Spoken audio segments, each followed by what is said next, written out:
Well, good evening and a very warm welcome to the Storyboard18 Global Pioneers Summit and Storyboard18 Awards for Creativity. Tonight is really about a simple idea, celebrating people who don't just follow the script but rewrite it, the ones shaping how India thinks, creates and shows up in the world. Because India today isn't just growing, it's expressing itself. From Bollywood to boardrooms, from viral moments to big ideas, Indian creativity has gone global. No permission needed. And at the same time, the way we create is changing. AI is now part of everyday work across agencies and marketing teams. Things move faster, reach is wider, and that makes original human creativity more important than ever. Which brings us to our theme, Viksit Bharat, building India's next decade of leadership.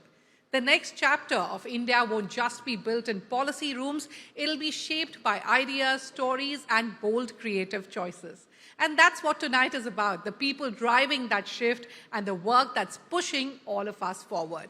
Before we move ahead, we'd like to take a moment to thank our like-minded partners, title partner Hyundai, associate partners Seat and Reliance. Now let's get started. A question that's been looming for years in India's businesses and creative communities is, how do you turn scale into meaning? How do you build brands that aren't just big but truly matter? That's what this next session explores, because this shift is already underway and the leaders joining us are right at the center of it. Building with ambition, thinking beyond borders, and shaping what Indian enterprise represents to the world. It is my pleasure to invite on stage Shubhranshu Singh, member of the Board of Directors at the FE Lions Foundation, and joining him is Suresh Kharakbhavi, the CEO of Digi Yatra Foundation. Please welcome them with a huge round of applause.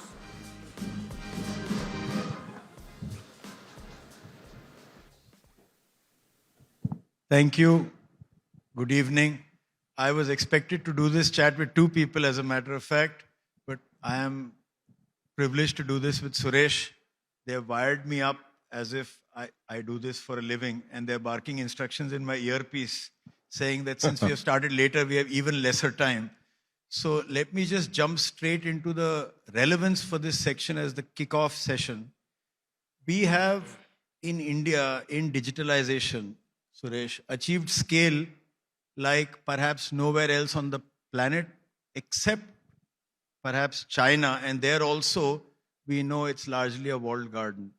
In India, that scale is actually between public, private, as well as federated partnerships, whether it's in the area of fintech, whether it's public infrastructure, social media, or even AI. Most people don't know we have the single largest subscriber population on the planet.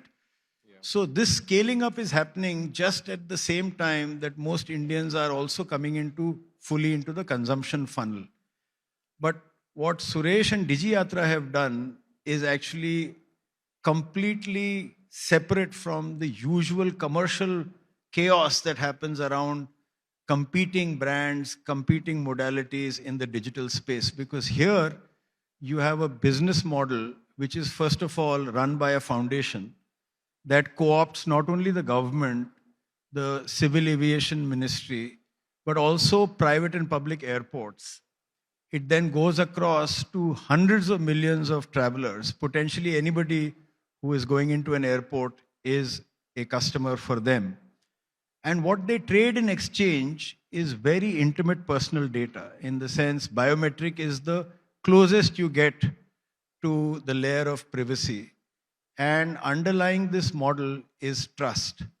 Now, when we were discussing the topic earlier, scale is about engineering and how large and how big you can make it in iterations.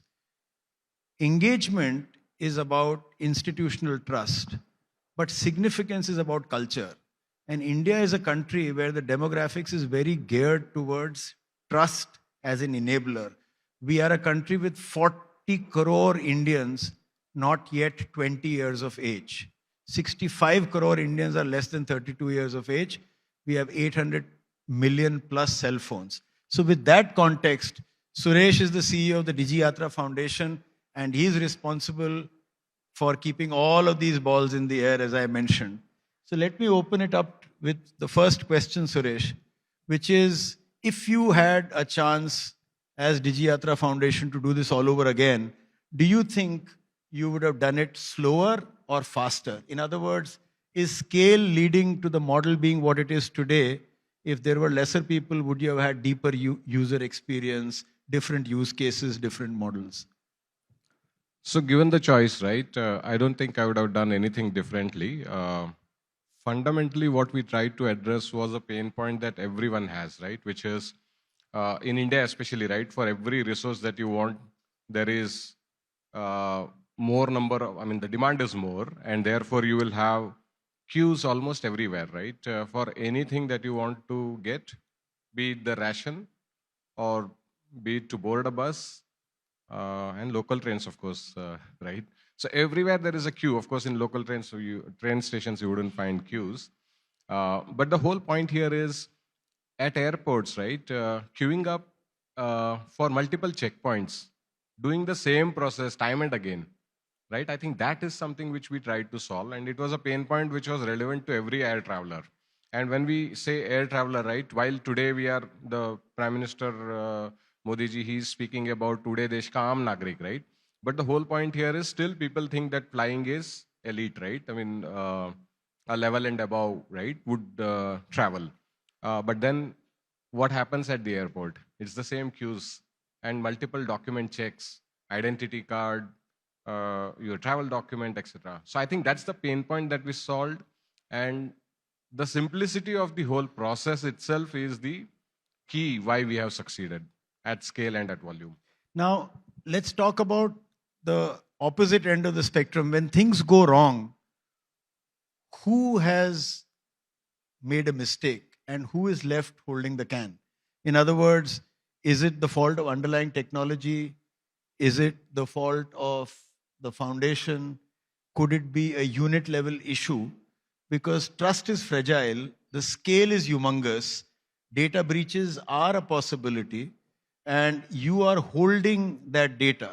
The common perception is DigiYatra will know everything I've done in the past, and I know that that's not true. So maybe you want to speak about what are the privacy guardrails that make it safe for us to scale up endlessly on this. So Shubhranshu, I think fundamentally, I think people do not understand the architecture of DigiYatra. We are the first privacy by design ecosystem at scale, at volume, I would say globally. There is no playbook, first of all, for DigiYatra. The way we sort of manage the whole process is that there is no central storage of anybody's credentials. So the credentials that you create in DigiYatra are just created by us, and we put a signature of DigiYatra Foundation as an issuer, and that credential stays in your own phone, right? I was asked this question many times, right, as to how easy it is. You are saying that you got 23 million plus user base. Would it not be very easy for somebody to hack into your database? So I say that, if you want to hack into the DigiYatra database, you have to hack the 23 plus million phones that are there, because that's where the data lies. And yes, when you travel, what you do is you share your boarding pass along with your identity credential to where? To the departing airport. And the departing airport then validates you when you travel on the day of travel. And post that, within 24 hours, that data also gets purged. And this is all a systemic purge that happens. And when that purge happens, you are done with the whole thing, right? So at risk, data at risk is very minimal. It's only for a temporary duration just to enable the travel. And everything is consent driven, right? From the time that you create your credential to sharing your boarding pass, you will see there is a consent screen that pops up. And we are trying to make it even more robust, right? We would want people to also have a record of what are the various consents that they have given when they have given the consent. And another example that I would like to give is, and I was at this tech summit where I was presenting the whole DigiYatra architecture. It's called as the self-sovereign identity concept. In that architecture, I was having a number of slides which showed the way the data flows, the way the credential gets created, how data in transit, at storage is all encrypted. So all that I was explaining, and there was this, and this was a tech summit. All the techies were in front, and there was this lady who was not convinced that we do not store their credentials. So I gave her one task. I said that you got WhatsApp. Since you don't have the DigiYatra app, you'll have to install the DigiYatra app, enroll, create your credential. Now uninstall both these apps, WhatsApp as well as the DigiYatra app. And you will see the difference when you reinstall these apps. When you reinstall the WhatsApp, of course, the data, all your chats and all are stored privately, securely, etc. But still, you will get your chats back. You will get your contacts back, etc., etc. However, the same does not apply with DigiYatra because your credential you'll have to recreate again because we never stored your credential. And all the travel data that was there also is not stored. It's all there in your phone, but we have not stored it. So this is a very big debate currently on in Europe, which has largely set the standards everywhere, saying every citizen in the digital commons has a right to be forgotten. So the right to forget is something principle. I think we have just time for a very short question now, Suresh, and that is to do with what else are the possibilities when civic infrastructure can be built at scale with things like biometric. We have seen this in the fantastic FinStack that India has built for itself. But my son is going to celebrate his 18th birthday in June. And we are paranoid. Nowadays, 18-year-old boys don't want their parents to come with them for the birthday party. And we don't know where they will end up next. So I was wondering, why couldn't you have a DigiYatra-like application if they were to enter a pub or a bar, for example? Or 100 other use cases like this. And no offense to the guests from Diageo, but I'm just saying, why not do this in terms of open opportunity, but equal access, and then filtering through, I mean, why only airport access? yeah, so you could possibly prevent all kinds of fraud, right? Age fraud, for example. And you don't actually need to share your whole identity card. Like you are at the bar counter and you want to be served a beer, but the thing that you have to prove there is that you are above 21, right? 21 is the legal age for drinking. And the point is, I would maybe show my identity card, and that could be a fake identity card also. But with a verifiable credential that DigiYatra has, for example, there is a selective disclosure possible. Maybe you just tap your phone and it says that, this guy is above 18. And you could also have, if it is the purpose defines the process, right? So the purpose is to validate that person, then you could actually validate your face as well and say that, yes, this face is above 18, right? So that's something which is certainly possible. Again, it's a completely privacy by design ecosystem. So yeah, I think multiple use cases are possible. I would say many of you might have checked into this hotel or maybe some other hotel, right? And I did that also. Unfortunately, there is no DigiYatra use in hotels. I had to give my Aadhaar ID card from the DigiLocker, and the person actually took a photo of that. And how safe is that? Because it's all unencrypted, personally identifiable information of mine, including perhaps my address also, right? I don't know. Yeah, so many things were there, and it's all now given to somebody. You open a bank account, right? What do? You give your Aadhaar card copy, you give passport size photograph, and now it's all in hard copy, and it goes through so many different hands. And how many chances are there for that data to get leaked? And how about DigiYatra, for example? And if you have updated the DigiYatra app recently, you would see on your credential, beside your photo, there is one QR code which says this QR has immense potential. Watch out for this space, right? And that is something which we are thinking of for the future use case, right? Which is you show that QR code and you can get validated for your identity or for any other purpose, right? Age also. And that is something which is the power of DigiYatra, which is completely privacy by design. And you mentioned about Europe, for example, right? Europe is also using, they have set up a framework called as the EUDI, which is the European Union Digital Identity Framework, where they use a similar wallet, which is the universal wallet. And we also use the similar universal wallet. They use verifiable credentials. We also do the same. There are multiple standards which are there, and we adhere to all those standards. So in the end, actually, maybe you did not ask me the question, but in the end, what will happen is what DigiYatra does today for domestic travel, it could also potentially do it for international travel, which is you could seamlessly share your credential not just to the departing airport in India, but also to the destination airport. And I have experienced this so many times, and so many of you would have experienced it. You take a 10-hour long flight, reach a destination in Europe, and 2 hours long immigration queue. And after a 10-hour long flight, and then you are not ready even for, okay, where did you come from? Right? I mean, you're not in your mind to perhaps answer even that simple question. So why does that interaction, I mean, why is it needed, right? You could actually share your credential to the destination airport and walk through. Maybe you scan your passport and match your face and you're through, right? So that's the experience that we would want to give, and vice versa. And the other thing is the EU folks, right? They could use their credentials to come into India in the same way. So it works both ways. So we are working towards that goal, which is the global interoperability and the international end-to-end use case. Well, unfortunately, time's been up for a long while, so our yatra here is over. But on behalf of everybody here, I thank you for all the stellar work you're doing. On early morning flights, it's really blissful to be able to arrive 20 minutes later and yet not be nervous about getting into the airport. So congratulations to you. Thank you. And thank you very much for your Thank time. you. Thank you, gentlemen, for your invaluable insights. Ladies and gentlemen, once again, give it up for Subhranshu Singh and Suresh Kharagbavi.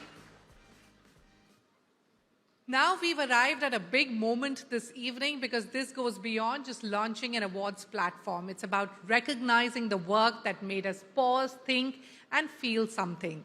The work that pushed boundaries and reminded us why we chose this industry in the first place. And with that, we're proud to officially launch the Storyboard 18 Awards for Creativity. And to mark the occasion, I'd like to invite on stage editor Storyboard 18, Dilshad Irani. Ladies and gentlemen, please welcome her with a round of applause. Thank you for that, Shruti, and it's such a pleasure to have you all with us today. Let me, at the start, say that we are at the most exciting moment in the history of this industry. More canvas, more tools, more audiences, more ways to matter, and more reason than ever to make work that is genuinely worth remembering. And what a moment to be saying that, because if you work in this industry right now in India in 2026, you are living through something genuinely historic. What that means in plain terms is this: the canvas has never been larger, the audience has never been more reachable, and the appetite for Indian stories told in Indian voices, rooted in Indian truths, has never been greater at home or abroad. The brands that will win in this decade are those that bring creativity and intelligence together, not as competing forces, but as partners. The ones that use data to understand what people need and use creativity to give them something they never knew they wanted. The ones that understand that technology should amplify human creativity, not replace the instinct behind it.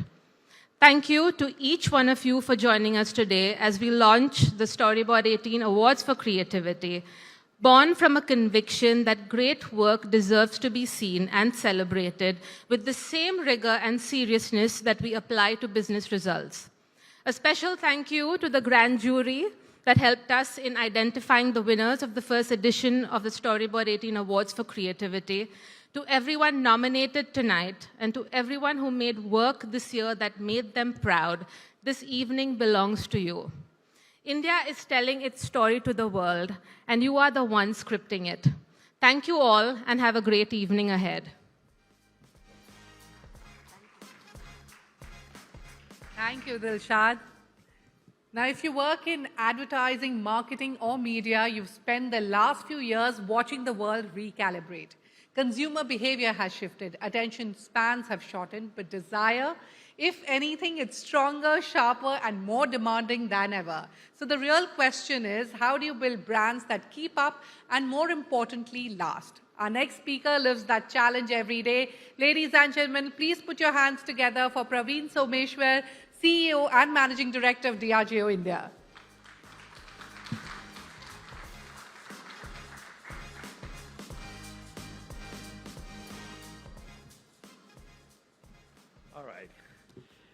Good evening, and thank you for inviting me. Lovely to hear the Digiyatra story. I'll give you a small anecdote which happened, I think, a week back. Me and my global chair were traveling through one of the Indian airports, and I was using Digiyatra. He was using the manned services of the airport, the privileged services. I reached the other side of the security, which is an ordeal in itself. Other side of the security, and I waited for him for 15 minutes. Part of Digiyatra, so I just say, really good to see that. It's a privilege to be here, part of this conversation. That in many ways is about the future of India, as I see it. Not just as an economy, but as an idea which is waiting to be shaped. That's how I look at it. For India, it's a once-in-a-generation opportunity. It doesn't happen too often that the demography of the country, the digital adoption of the country, and the scale and the creativity converge together. It's happened in many other economies, and not sure if you've seen that level of explosion other than one such economy, and that's China. We saw it all coming together 15 years back, and it really shaped itself to a very different space. It's happening to India today. Over the past decade, I think there are three things which are happening. One is the demography. Okay, we're starting to get the dividend for that. In another few years, roughly 65% of our population will be less than 35 years old. That's an ideal space to be in. It's truly a consumption economy waiting to be exploded. Second, I genuinely believe the public infrastructure, especially on digital, is powerful in India. It has its set of challenges, and nobody speaks the challenges, but I think the value to be unlocked is massive, and that's a powerful proposition. And the third, according to me, or the most important one, is the rapidly growing middle class, which is increasingly confident in its nature. It's not shy anymore, it's extremely confident. I think, therefore, the coming decade, as I see it, will move beyond economic expansion. It is to how India defines the character of that growth. We'll see about the choices businesses need to make, institutions need to create, okay, and leaders need to make around innovating so that we are able to build the economy in a very inclusive and responsible manner. Now, the idea of Viksit Bharat by 2047 reflects that very ambition. But achieving it depends on whether India can fully leverage this unique opportunity as a market, as a society, and as an emerging cultural force in the global economy. At the heart of this transformation, I should say, is about the aspirational consumer and how premiumization will play a key role. Now, over the past decades, tens of millions of Indian consumers are starting to get into the consumption economy. You're starting to see how it's growing. But their expectations, as we see, are fundamentally very different from the earlier generation. I dare say our generation or the generation after. Very clearly, very different. Consumers are not seeking only access anymore.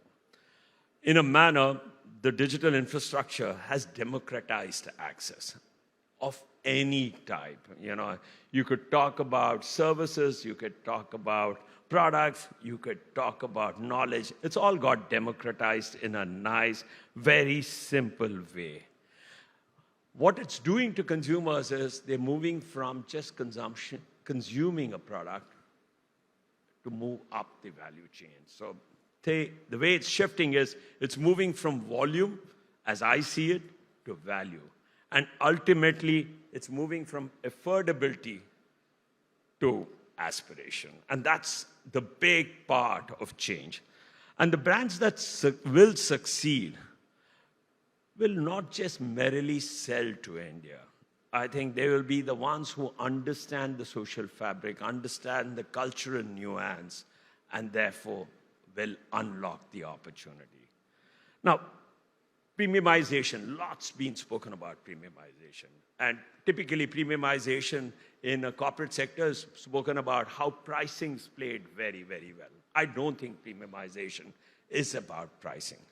As I see it, premiumization is about a new, very confident consumer who has started believing that the future is very bright and the future is marginally better than the present, and therefore has constantly started working to work his way up the value chain.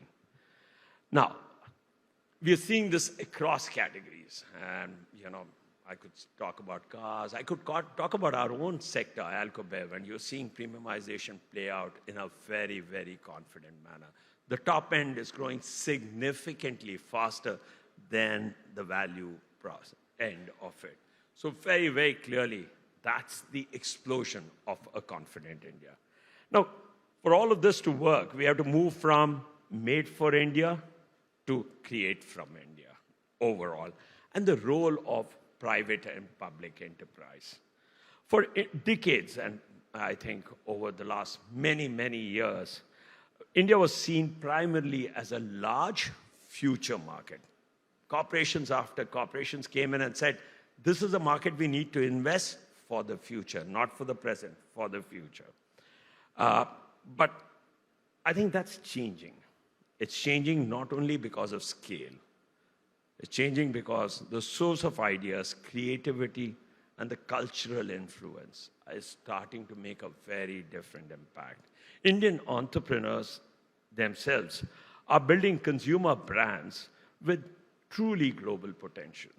He just spoke about Digiyatra, and to my mind, it's a small footprint, but I can tell you, when you walk globally, you'll realize the power of that footprint, and many, many other economies want to build on this footprint.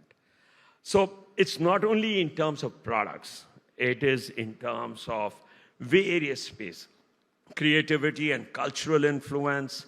I think from cinema to digital content, the tech, I think we are starting to shape culture, not only in India, but globally.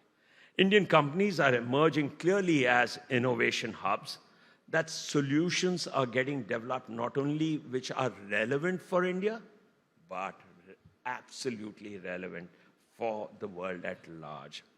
The shift, therefore, is from made for India to create from India. I think the next decade will determine whether India becomes not only one of the world's largest markets, but also one of its most important source of ideas and cultural capital. And the role of private or public enterprises is going to play key to that. I think governments can create only frameworks for growth, but it is the businesses that need to translate those frameworks, those policies, into real investments and real opportunities, create in some way innovation, employment, and value creation. Private companies sit at the heart of the socio-economic fabric of modern economies. They build brands and products for the overall country. They generate livelihoods. They invest in talent, tech. Increasingly, they are also expected to lead on questions of sustainability, inclusion, and responsible growth. So the next phase of development, if I may say, companies that succeed will be those that recognize that commercial successes and societal progress are deeply interconnected. Let me take the example of our own industry, and it's an industry which comes with lots of challenges, but it's an absolute important part of everyone's daily life. I can say that I've just got into the industry, and I can see how integral it is to everyone's daily life. Globally, the category has gone through profound transformation over the past 2 decades. Okay, it's moved towards premiumization, so volume to value is significant. craftsmanship of a very different nature. It started from Japan, it's now gone across the world. Heritage started off from Scotland, but now has moved across, if you can take the agave spirits from Mexico, and experientials. Now, that's happened across the world. In India also, we are starting to see consumers are becoming very discerning. They're seeking authenticity, quality, and brands that reflect both global standards and local cultural relevance. But with this responsibility, with this opportunity, if I may say, comes responsibility. When approached thoughtfully, the category can contribute meaningfully to India's evolving consumer economy and supporting the value chain across. The importance it plays in the agricultural value chain is immense, in terms of ensuring that we formalize our agri-economy. And equally, the premiumization in the broader hospitality and retail ecosystem. At Diageo, a year back, we did a study to understand through an independent body what is the impact we create to the economy. An independent study named from Pehle India Foundation said that we contribute up to 50,000 crores to India's GDP. We create 650,000 jobs on a regular basis. And if you look at it, we contribute to the agri-economy, to the services economy, and the manufacturing economy. So each part of it, and jobs are created in each part of this economy. And that's the power, if I may say so, of clearly a large public enterprise. So our ambition is not simply to grow in India, it is to grow in alignment with the country's large, long-term economic and social progress for Viksit Bharat. Ultimately, the question of Viksit Bharat is also a question of leadership for the next decade. Okay? In a country as vibrant and complex as India, organizations that will thrive will be the ones that combine creativity with agility, imagining boldly while adapting quickly to change. And adapting is the key. Because the future of India will not be shaped by scale alone. It will be shaped by the quality of leadership guiding its growth. Now, India stands, as I look at it, at the beginning of an extraordinary decade. And if all the forces move in alignment across enterprise, policy, capital, and creativity, India will grow significantly faster. It will grow more confidently, more responsibly, and with greater influence in shaping the global economy. The question before us today is not whether India will grow. It is about how it will grow. Thank you.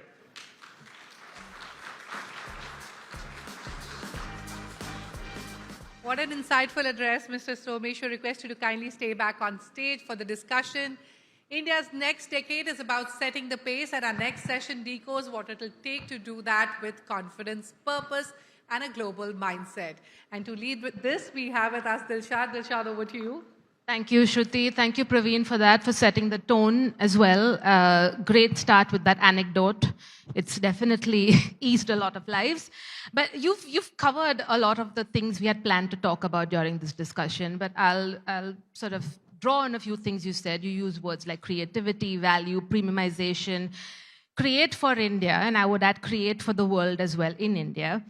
So we know the India story. We know that this is India's decade. We talk about Viksit Bharat. But tell me about the roadblocks you see, Praveen. Let's talk a little bit about that. Look, I think roadblocks are real, and that's why I say India is one of the most complex markets you will see across the world. Okay? The type of consumer you say, and let's talk consumer. You got to constantly look at consumers with a lens which works and try to peel India into different layers. There's an India 1, India 2, India 3. Whichever way you define it, they are very, very different set of consumers. At the top end, they could be anywhere in the world. And therefore, you got to communicate to them differently and work with them very differently. At the bottom end, they are truly looking at aspirational products. And therefore, while accessibility, just because of our digital infrastructure today, is pretty democratized, the way I see it is you got to really create products which are very aspirational at just the. Now, that level of segmentation, if I were to see in any other part of most other parts of the world, is not as clear. So that it's a simple consumer challenge. I could talk about a consumer challenge. We could talk about policy challenges. We could talk about infrastructure challenges. Quick one on policy challenges, especially given the industry that you operate in, Praveen.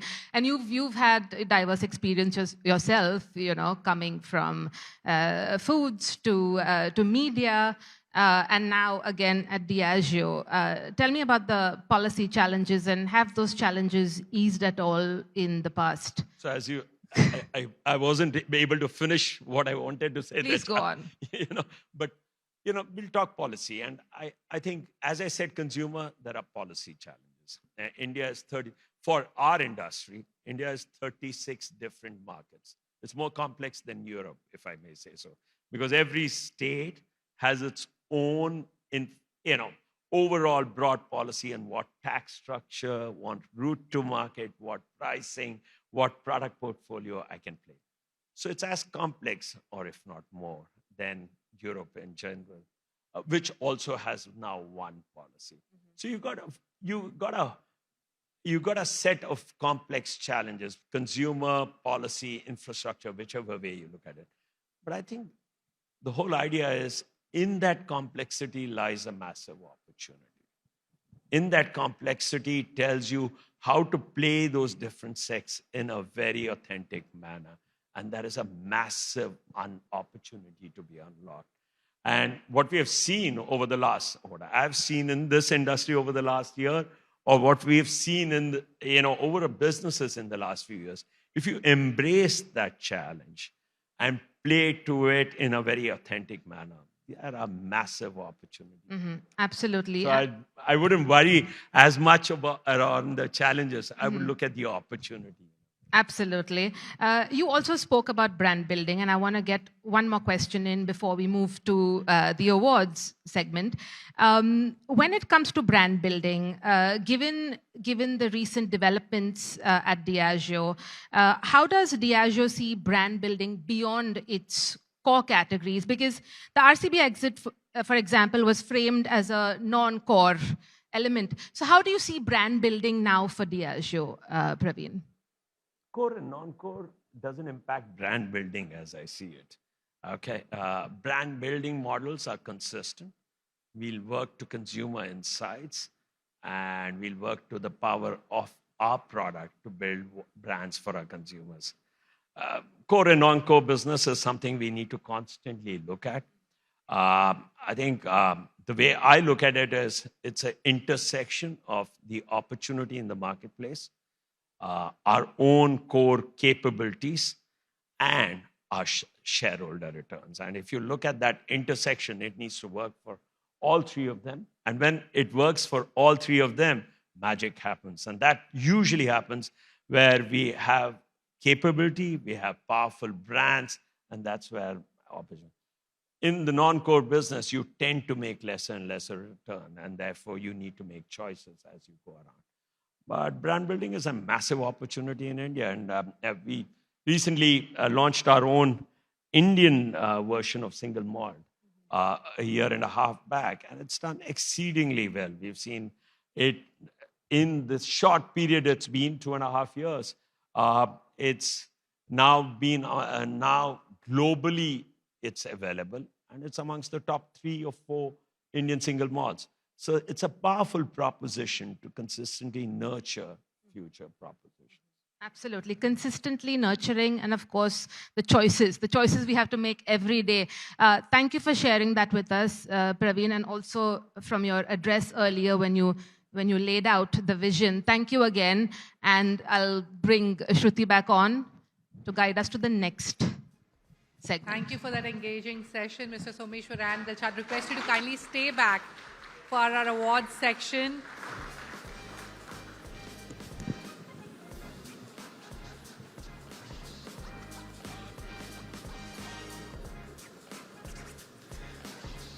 Moving on to our awards section now. Ladies and gentlemen, our first category of the Storyboard 18 Awards for Creativity is Creative Media Strategy. Celebrating the brands that understand context is everything. That the right message in the right place at the right moment is what turns a good campaign into an unforgettable one. Starting with the bronze winner in the Creative Media Strategy category. And the winner is Amazon MX Player for Content as Currency Ashram Season 3. Ladies and gentlemen, a huge round of applause for the team. Request you all to kindly come up on stage.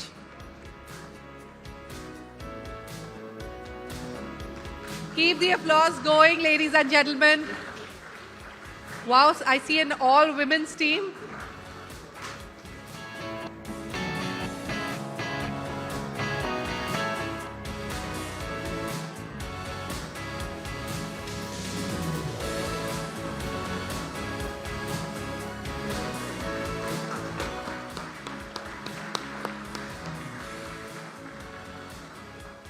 Many congratulations. Thank you so much for coming. Moving on, the next award is for the silver winner in the Creative Media Strategy category, a campaign that owned the airwaves with confidence, combining precision and personality in a way that truly stood out.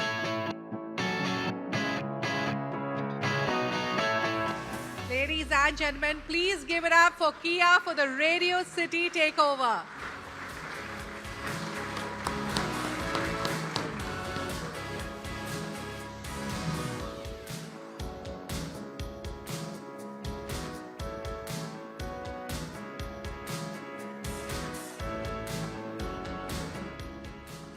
Many congratulations. Thank you for joining us tonight. And now it's time to felicitate the gold winner in the Creative Media Strategy category. The most effective media strategies don't feel like strategy at all. They feel like moments, and this was exactly that.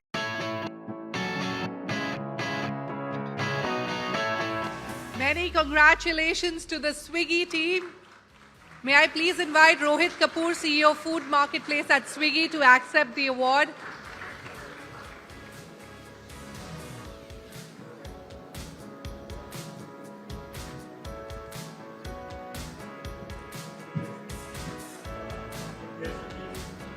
Ladies and gentlemen, a huge round of applause for the Swiggy team.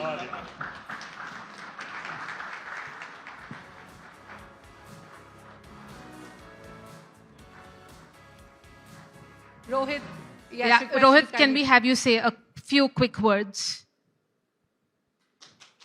So, I think on creativity, the only thing I do is get out of the way, right?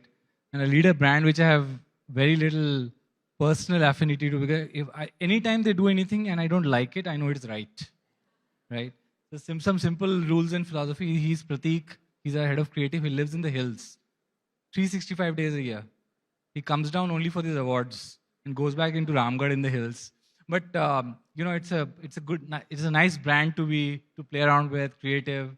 It's a wonderful canvas. I think we serve 750 towns in India. Our consumer base is from, you know, Dharavi to Altamont Road, right? From age group 14 to 80. So it's a wonderful, wonderful challenge. And the team just keeps killing it. Thank you. I'm not sure. Well, many congratulations once again. With that, we move to the digital and social innovation category of the awards, celebrating the campaigns that understood the internet not as a broadcast channel, but as a conversation. These brands didn't just post content, they created culture. We start with the bronze winner in the digital and social innovation category, and the winner is Snapchat India for Snapstar Squad. Ladies and gentlemen, a huge round of applause.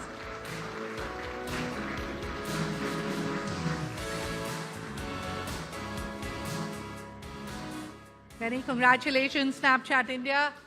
Ladies and gentlemen, let's celebrate a work that reimagines how we experience digital spaces, turning platforms into truly creative playgrounds. The Silver Award for Digital and Social Innovation goes to Snapchat Inc. for Snap with Stars.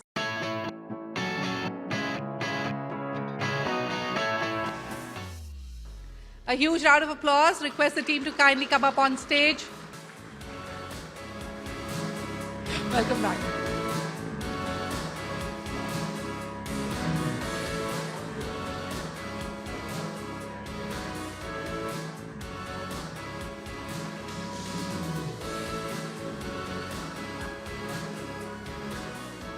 Congratulations once again.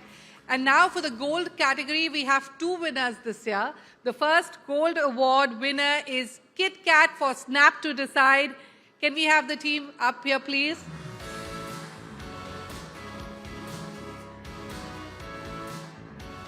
Ladies and gentlemen, keep the applause going.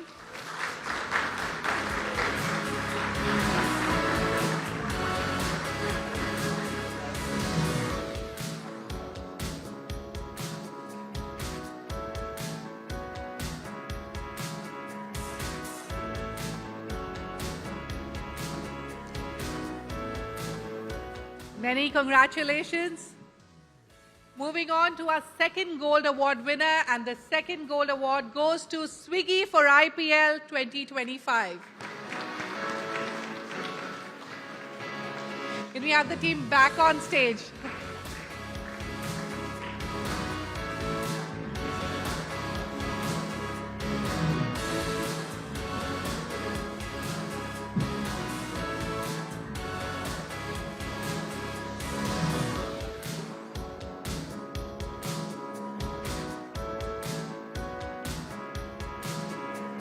Congratulations, teams, once again. Very well deserved.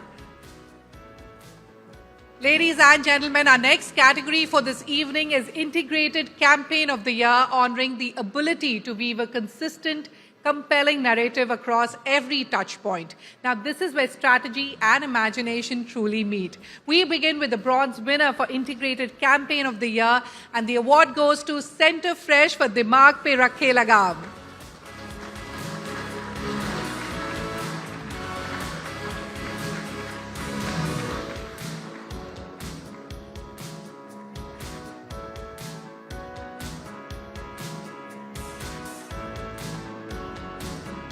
Many congratulations. And now we move to the next award in the silver category for Integrated Campaign of the Year. We have two winners this year. Our first winner is a brand that understands its audience deeply, speaks their language effortlessly, and shows up with consistency and confidence. Ladies and gentlemen, a huge round of applause for the entire team at Puma India. May we have you on stage, please?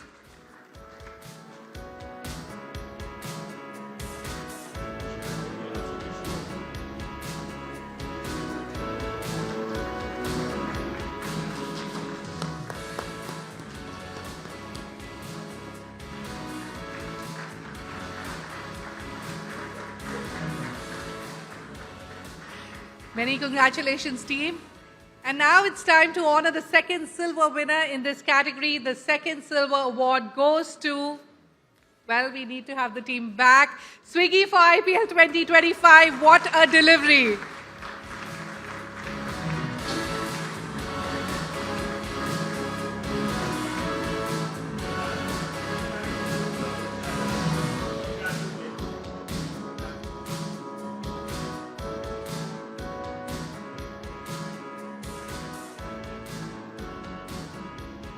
Congratulations.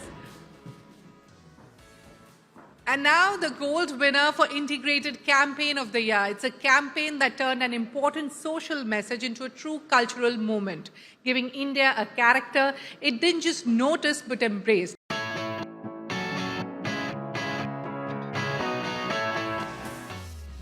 Well, let's give it up for HDFC for Vigilante.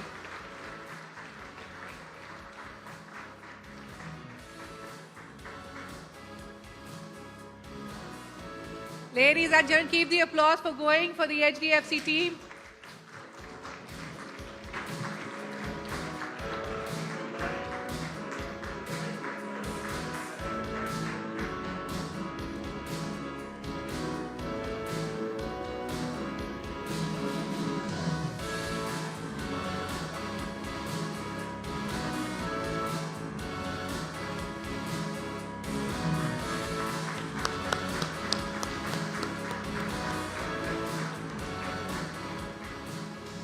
Many congratulations, team. And with this, we've come to the end of our first set of awards. Thank you so much, Mr. Someshwar. Thank you, Dilshad, for felicitating our winners. We now move to a session that sits right at the intersection of culture, commerce, and one of the most powerful shifts of our time. Every decade has had its defining medium. Television, then the internet, then mobile. Now this decade belongs to the creator. In India, creators today aren't just shaping content, they're shaping culture, building communities, and in many ways becoming media companies of their own. To share her perspective on what this means for India's digital economy, please welcome on stage Gunjan Soni, Country Managing Director, YouTube India. Let's give her a warm welcome, ladies and gentlemen.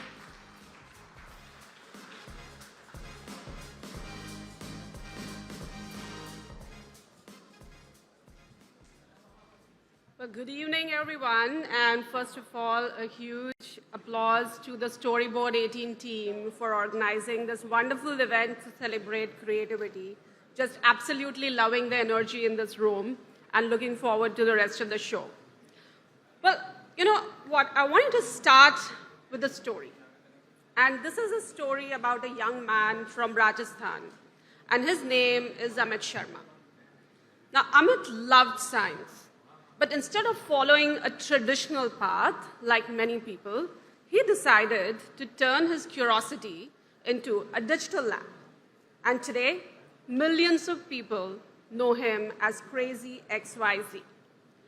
Amit is running a professional enterprise. He has a dedicated team, a massive studio spread over 4 acres, and he's turned his passion for experimentation into a thriving business. And frankly, Amit's story is the story of the modern India. In the last decade, India didn't just come online. India started speaking up and sharing. It's a transition from being a nation of passive content consumers to the world's largest lab of digital creators, with over 100 million channels uploading content on YouTube alone last year. And when millions of citizens move to becoming active participants in the economy, the very definition of development, or vikas, changes.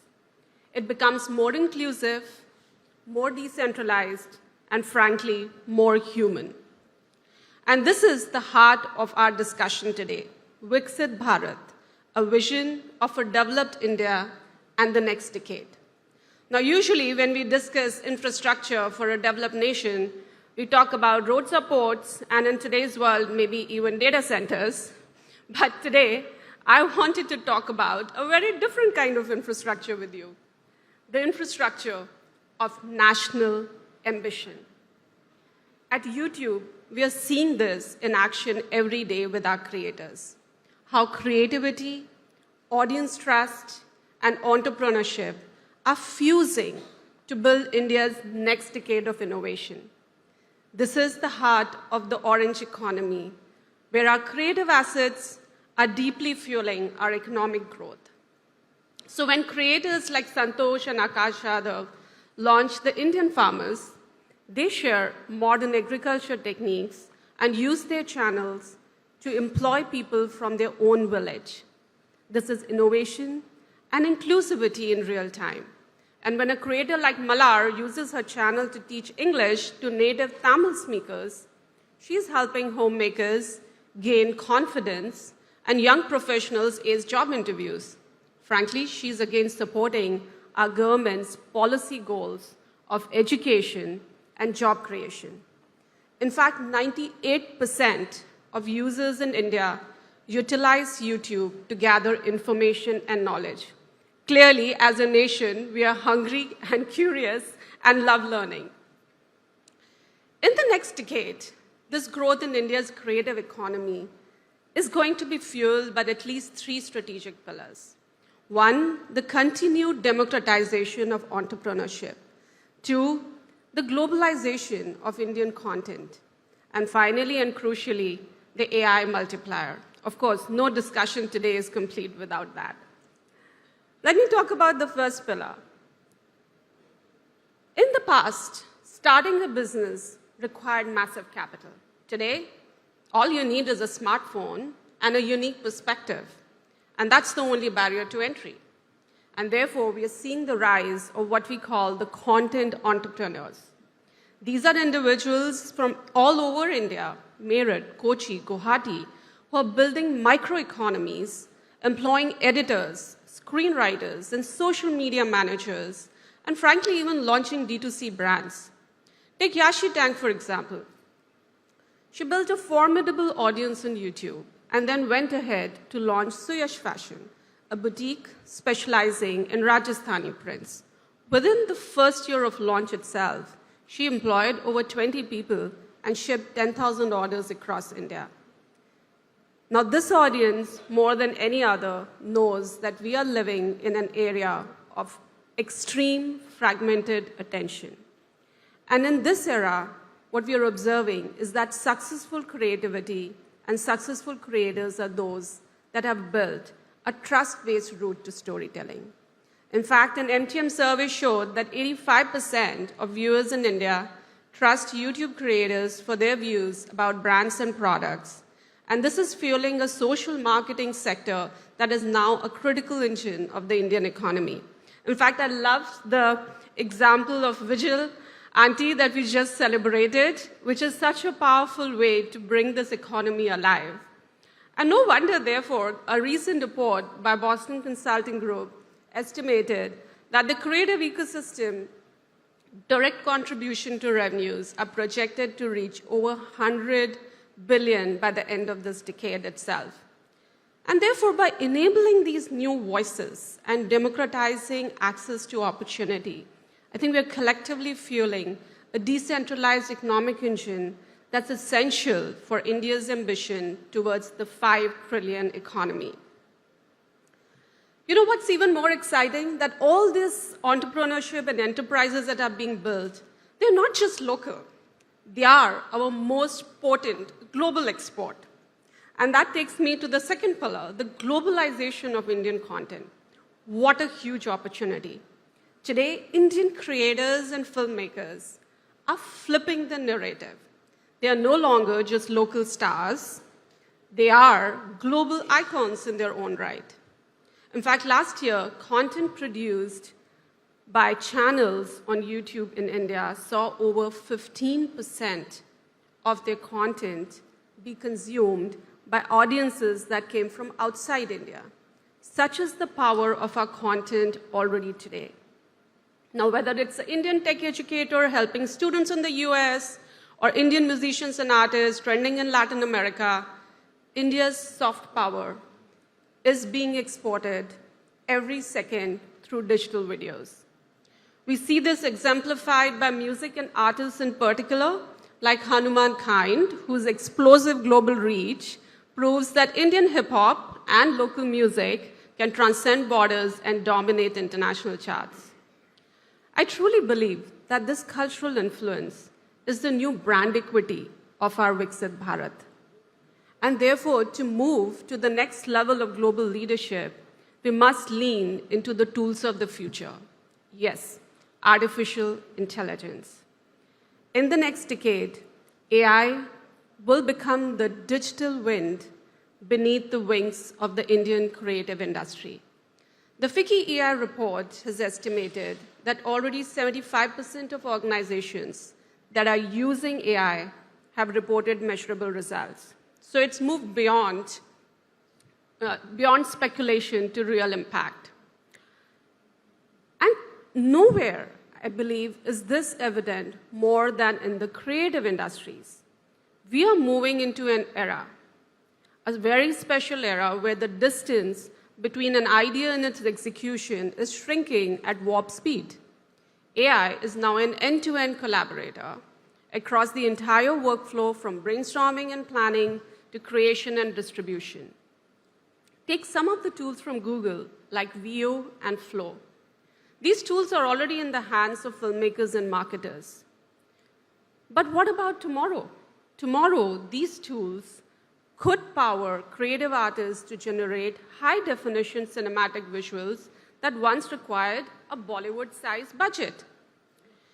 Now, I want to make it clear that AI isn't going to replace the creative professional. I know it is a fear that a lot in the industry feel. But it's a lot more about liberating and creating creative freedom, automating the technical grind that everyone faces of color correction, audio syncing, and so on, so that they can focus on what truly matters and the true dream of creative professionals, which is to focus on the human, emotional core of their story. Even taking a simple thing as language, it's for so long been a huge barrier, especially for the Indian regional creators. And today, localization, such as subtitling and dubbing, which already accounts for 35 to 50% of OTT post-production efforts, underscores the power that AI can unleash for our creative industry.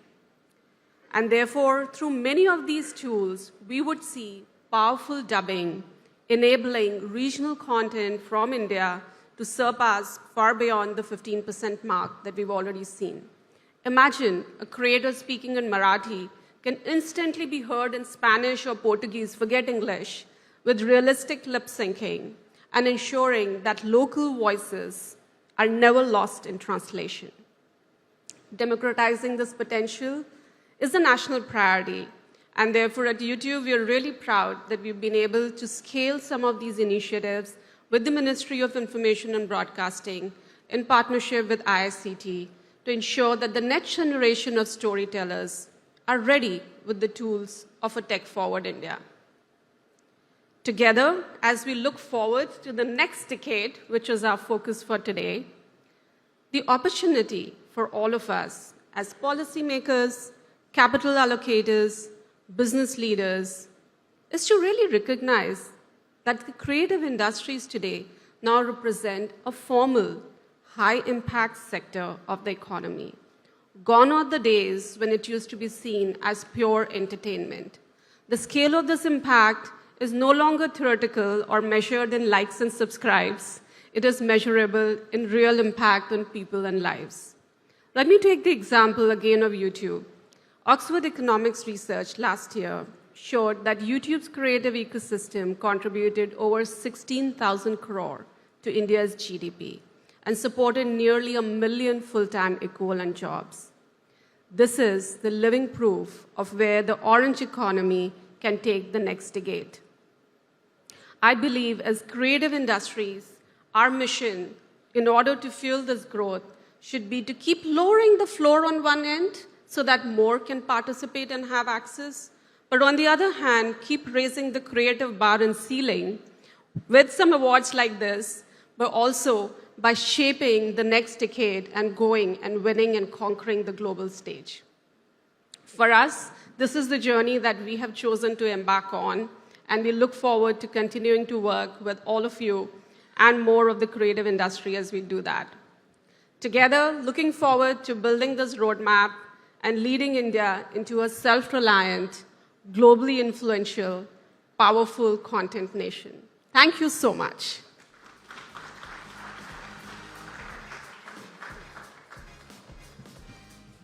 Well, thank you, Gunjan, for that insightful address. Would like to request you to kindly stay back on stage.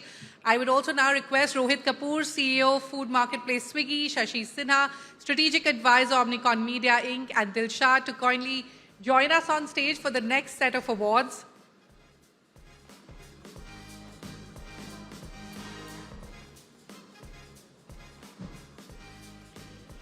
Ladies and gentlemen, it is time to honor the creative minds who turn products into emotions and campaigns into cultural movements. Our first category is brand and storytelling. recognizing narratives that moved beyond messaging to create memory and meaning. We begin with the bronze winner in the brand and storytelling category, a campaign that captured the magic of Diwali with warmth and wonder, built on an insight so pure it felt like a shared memory.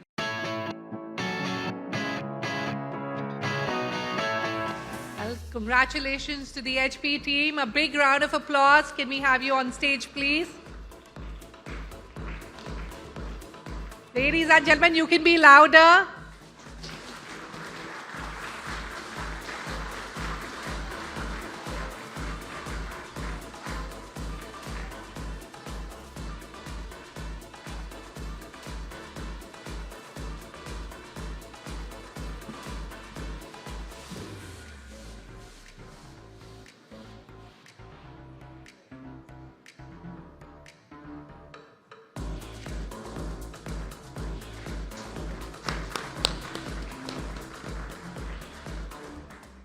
Many congratulations, team. Thank you so much for joining us this evening.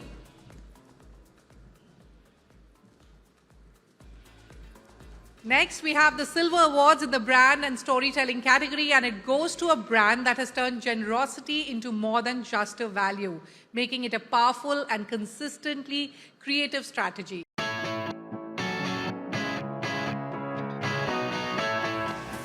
Ladies and gentlemen, please put your hands together for the entire Cadbury team.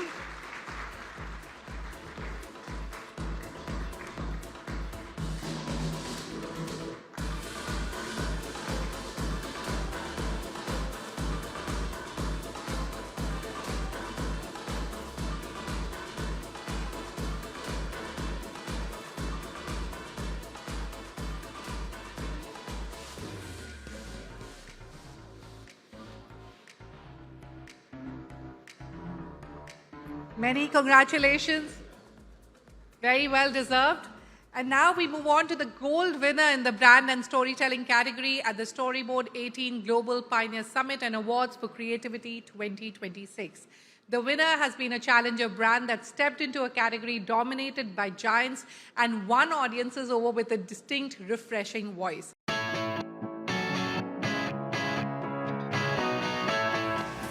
Let's hear it for them, ladies and gentlemen. Many congratulations to the Lahori Zira team. A huge round of applause for them, please.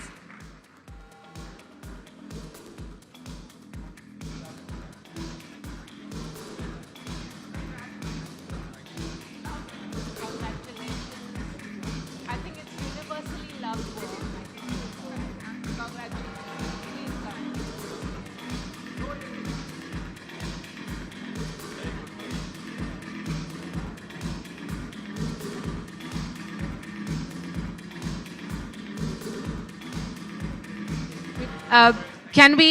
Hold on, team. Ashish, please bring everybody back on stage. We'd like to hear from the founders of this brand, Lahori Zira. It's absolutely captured our imagination and taken us back to a time when creativity really meant something. And we would love to hear from you on what drives you and a little bit about the work that you all do. I think it's just a privilege and honor to be amongst such a intellectual and gifted audience. To be honest with you, what we're really trying to do is create that option, create that generations have grown up drinking the colas of other countries. It's about time other countries' generations start drinking our products. So we need to create brands, and that's what we're trying to do. Thank you. And I would like to thank all the professionals who have done, behind the hard work, the concept, and the team, the entire team of the brand. Thank you. Many congratulations, team. Ladies and gentlemen, we now turn to a special honor in this category, the Incredible India Spotlight. Through creativity that is rooted, evocative, and unmistakably Indian, this state has set a new standard for what destination storytelling can be.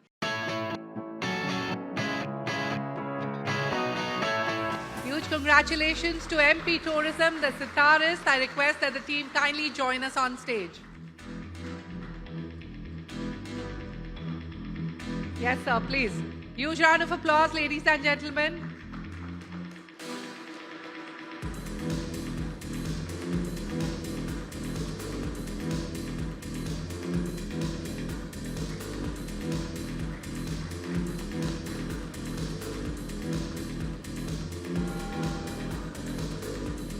Many congratulations.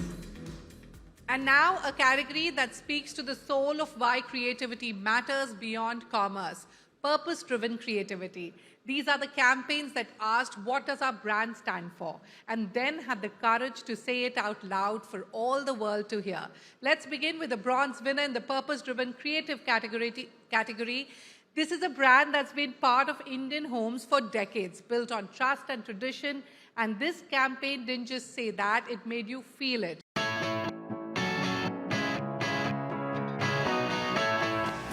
Ladies and gentlemen, please put your hands together for the Bronze Award winner for purpose-driven creativity, ITC Ashirwad, for feeding 2 birds with 1 grain. Please keep the applause going.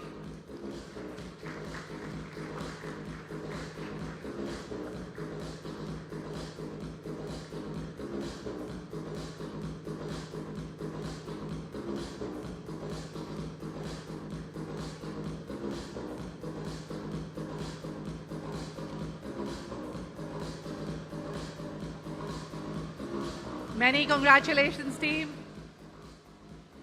Now moving on to the silver winner in this category, a message that really stayed with you. Simple, powerful, and hard to ignore. It turned purpose into something deeply personal.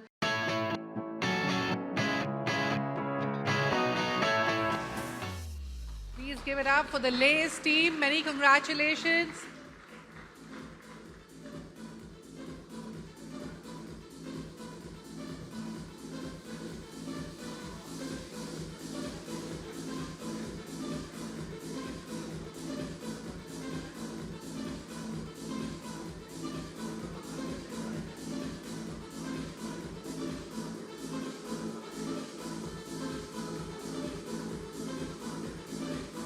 Many congratulations to the Lays team. And finally, the gold winner in the purpose-driven creativity category, and the winner is a brand that's been bonding India for decades. And when it tells a purpose-driven story, you know it's going to land and stay with you.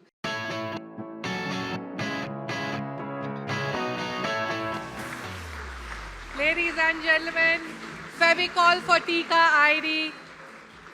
Many congratulations, team.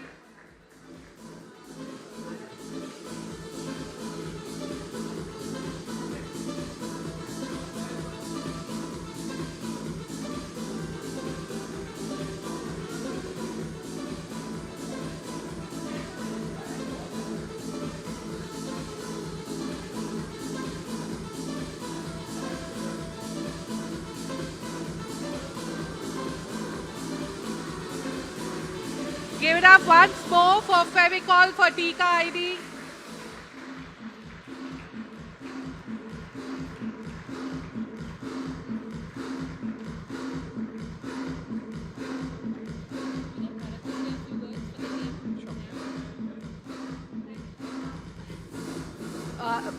Sir, yeah.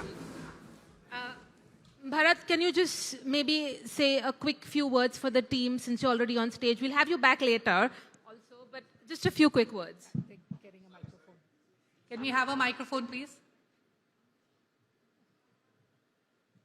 See, the wonderful thing is you walk in at the right time, your team gets an award, they do all the hard work, people are insisting you get the award. What more can life, how better can life be? But glad to be here. I'll come back a little later, but I just commend Dilshad and the team. I think creativity is something that is slowly and steadily eroding, and for us to put it back center stage, give it pride of place, and I see a lot of old friends here, a lot of creative old friends here. Hopefully they're going to win lots of awards.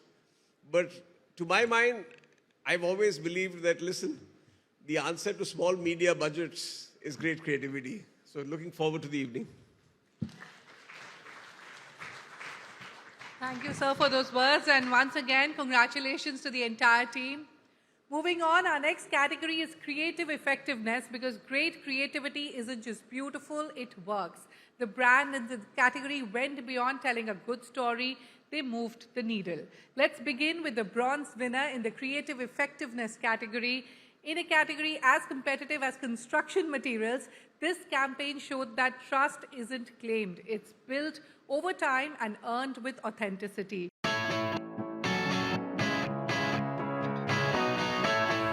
congratulations to the Novoco team. Please join us on stage to accept the award.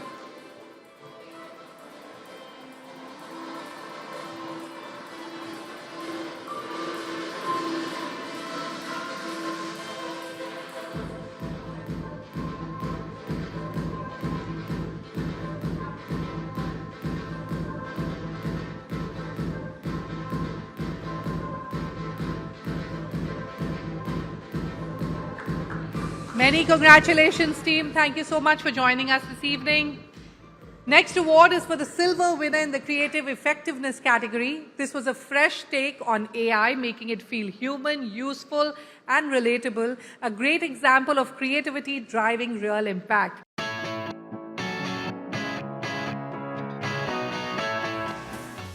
Many congratulations to the Very Quick team. Let's hear it for them.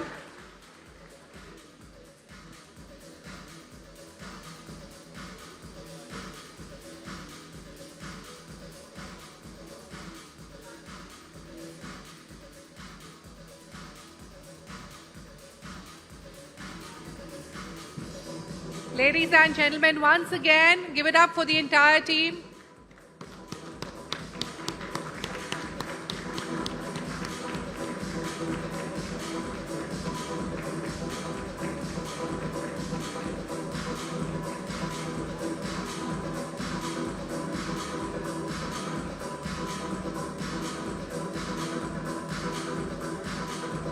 Many congratulations, truly well deserved.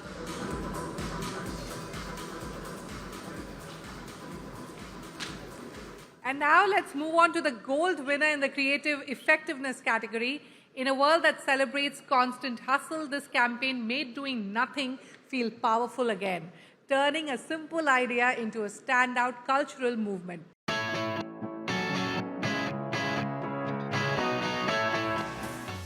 Kudos to the Kit Kat team. A huge round of applause for them.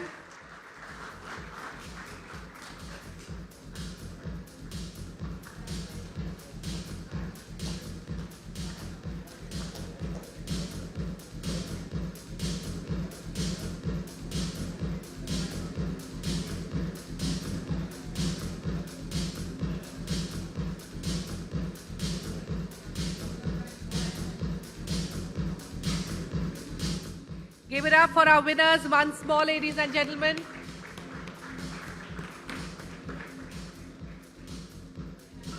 Many congratulations. Thank you so much for joining us. Request our felicitators a big thank you. Thank you for doing the honors. Dilshad, request you to kindly stay back. Now it's time for a question that never really goes away in our industry. What makes a brand last, not just for a few years, but across generations, through changing consumers, changing platforms, and constant reinvention?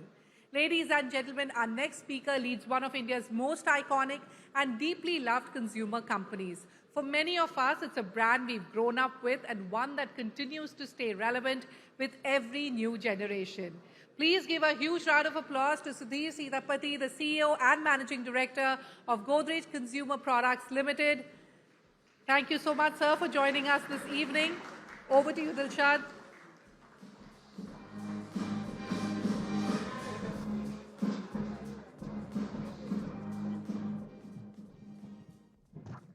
I'm so glad we got you here, Sudhir, joining Thanks, us. And you know what, I'm just going to kick off with something that Bharat said, that the best solution to small media budgets is creativity. GCPL, of course, doesn't have small media budgets. But still, tell me, what is the power of creativity in your mind for that breakthrough in business, in brands, and eventually leading to building enduring brands? Thanks, Dilshad, and hi, everybody. I liken advertising a little bit to giving a child a bitter medicine. No consumer really likes advertising, that's the fact. They don't really like many of our brands either. They'd rather watch their soap or whatever content there is. The fact is we're an intrusion in their lives. And it's like a parent who has to be creative in giving bitter medicine to the kid. So you have to put a little bit of sugar, you have to dance a bit, and you have to find creative ways of getting kids to swallow the medicine. Absolutely. You made some bold decisions at GCPL, one of which was, of course, in-housing creativity. How has that worked out for you, Sudhir? Do you still feel that there's also value in creative partnerships of years before? No, I think whether you in-house creative or you outsource creative is a little bit of an, it's not the relevant question. It's a who carries the salary, is not the material question. I think the question is that India is a great hub for creativity. And at this time, we felt it was easier for us to get the best of creative talent. I mean, we do feel, for example, there's a reasonable amount of churn in advertising. Maybe the salaries aren't what they used to be.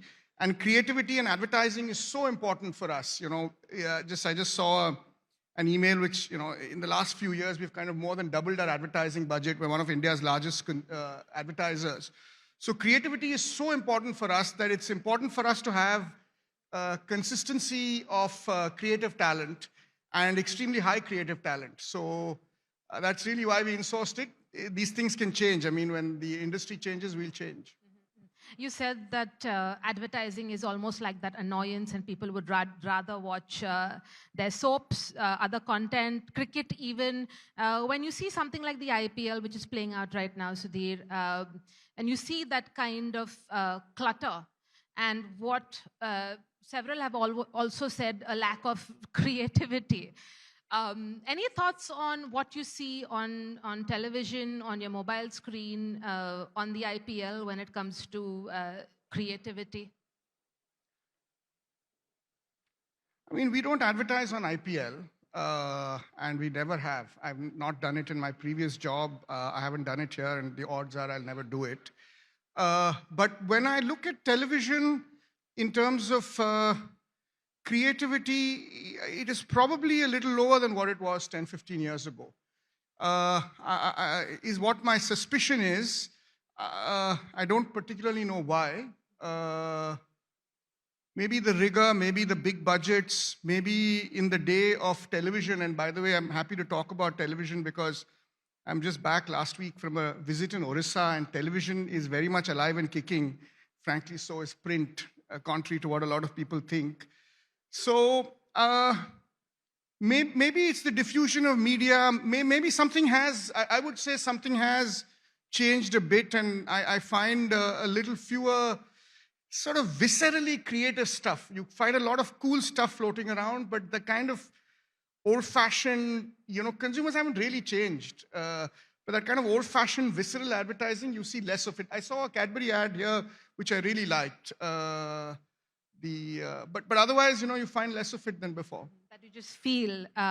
Do you think we are over-indexing on performance-driven work at this point in time?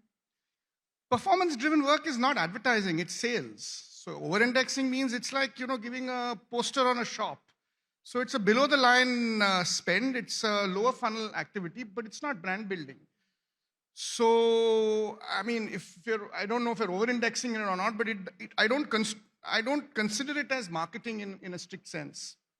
Absolutely. Let me ask you a little bit about how you would gauge and describe consumer sentiment right now.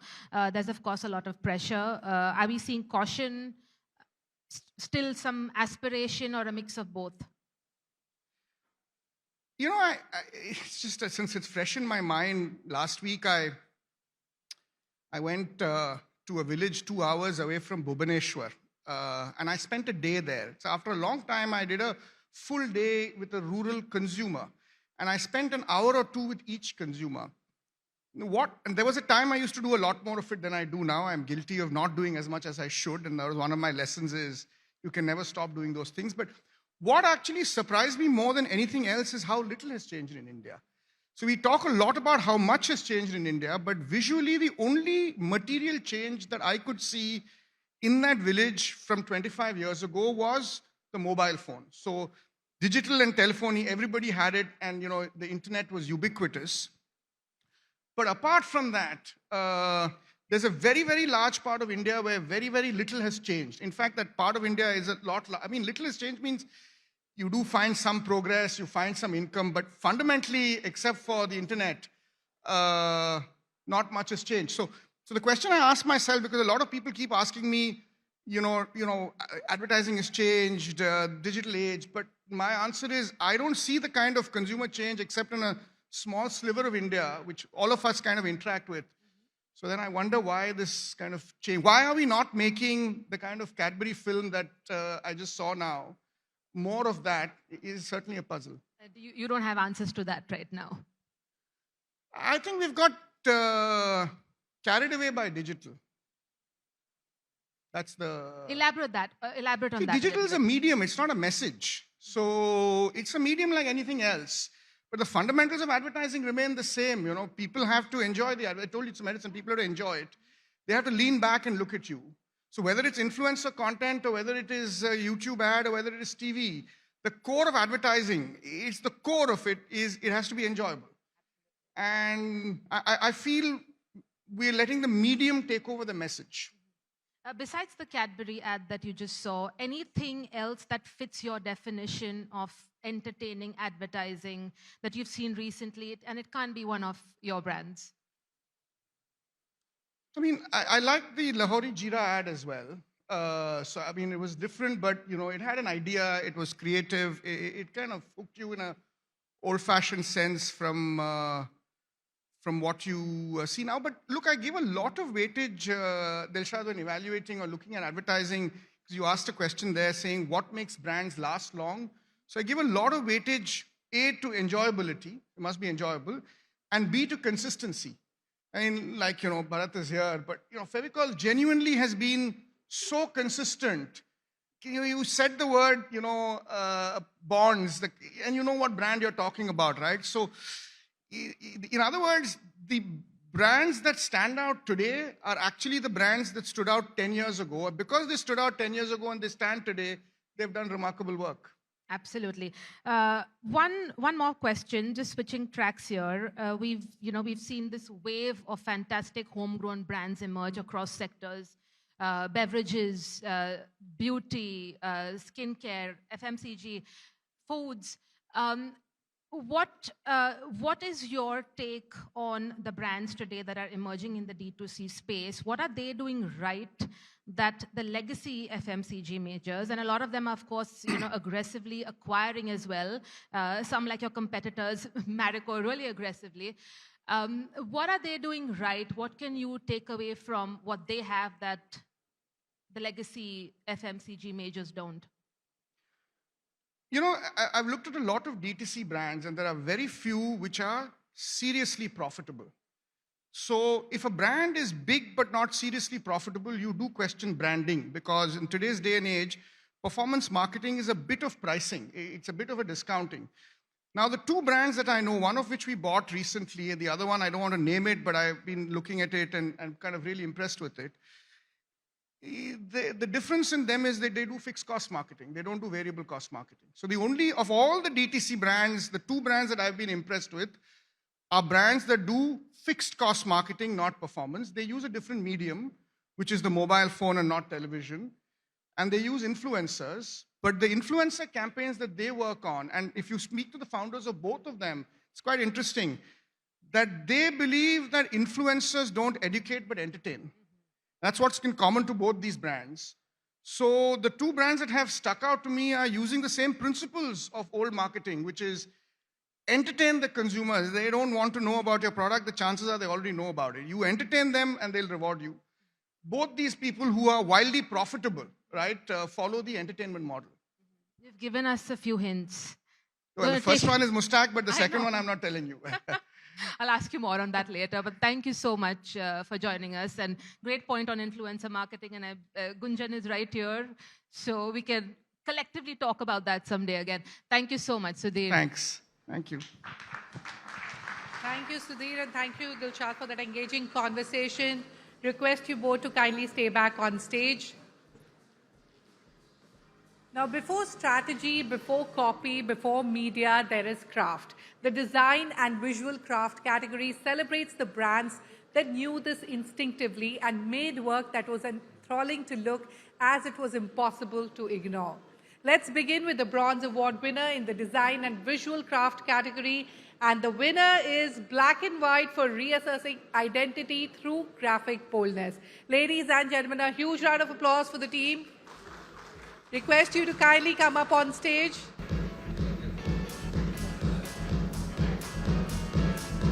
Ladies and gentlemen, keep the applause going.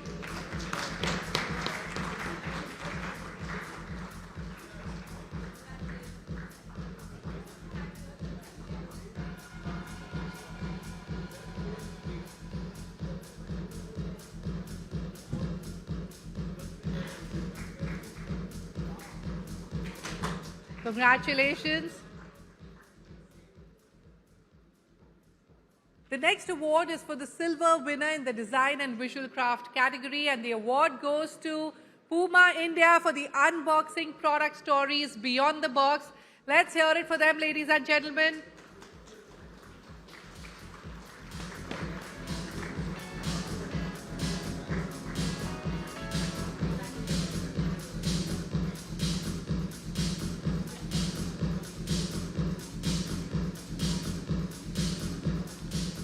Many congratulations. And now we move to the Gold Award in this category, and we have two winners this year. Let's begin with the first, a transformation that has redefined how the brand shows up visually, bold, confident, and impossible to miss. I'd like to invite the team to join us on stage to receive the award. Many congratulations to the Air India team. Ladies and gentlemen, a huge round of applause for them.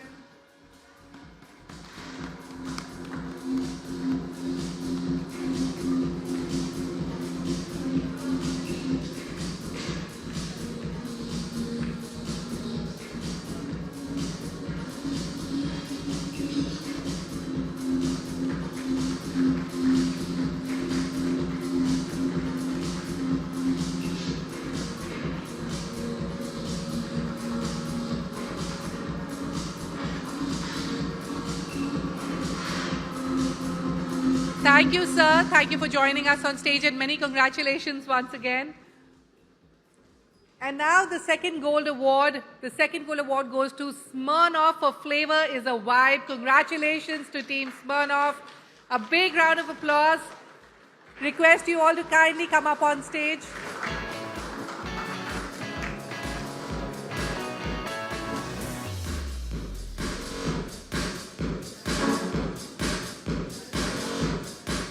Ladies and gentlemen, keep the applause going.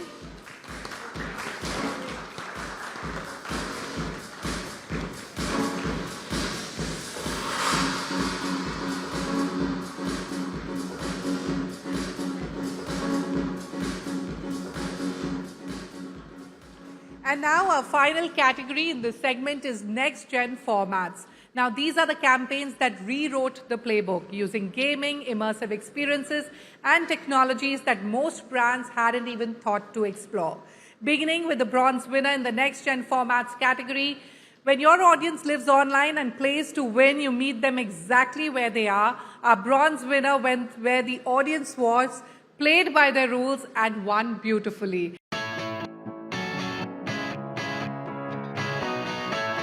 Ladies and gentlemen, many congratulations to the Renault India team. Please join us on stage.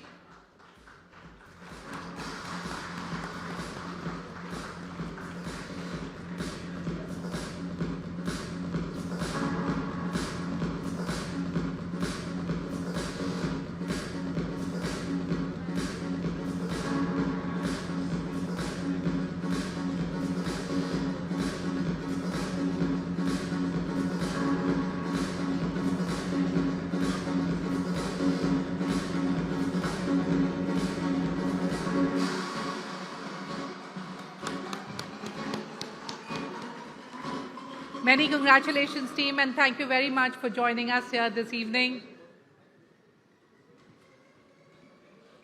Next up, we have the Silver Award in the Next Gen Formats category, an experience that went beyond entertainment, bringing people together and turning participation into something joyful and creative.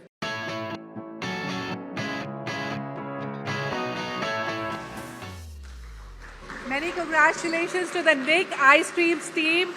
Ladies and gentlemen, let's hear it for them louder.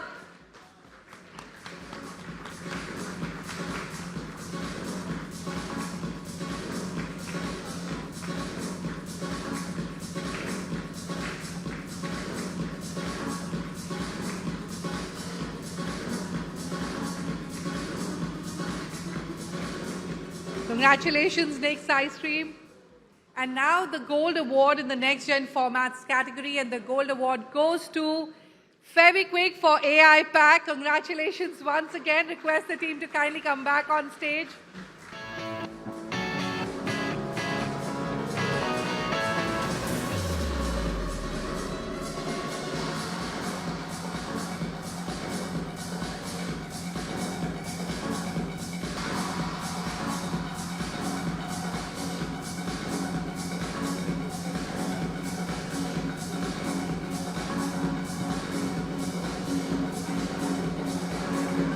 A louder applause, ladies and gentlemen, for the team.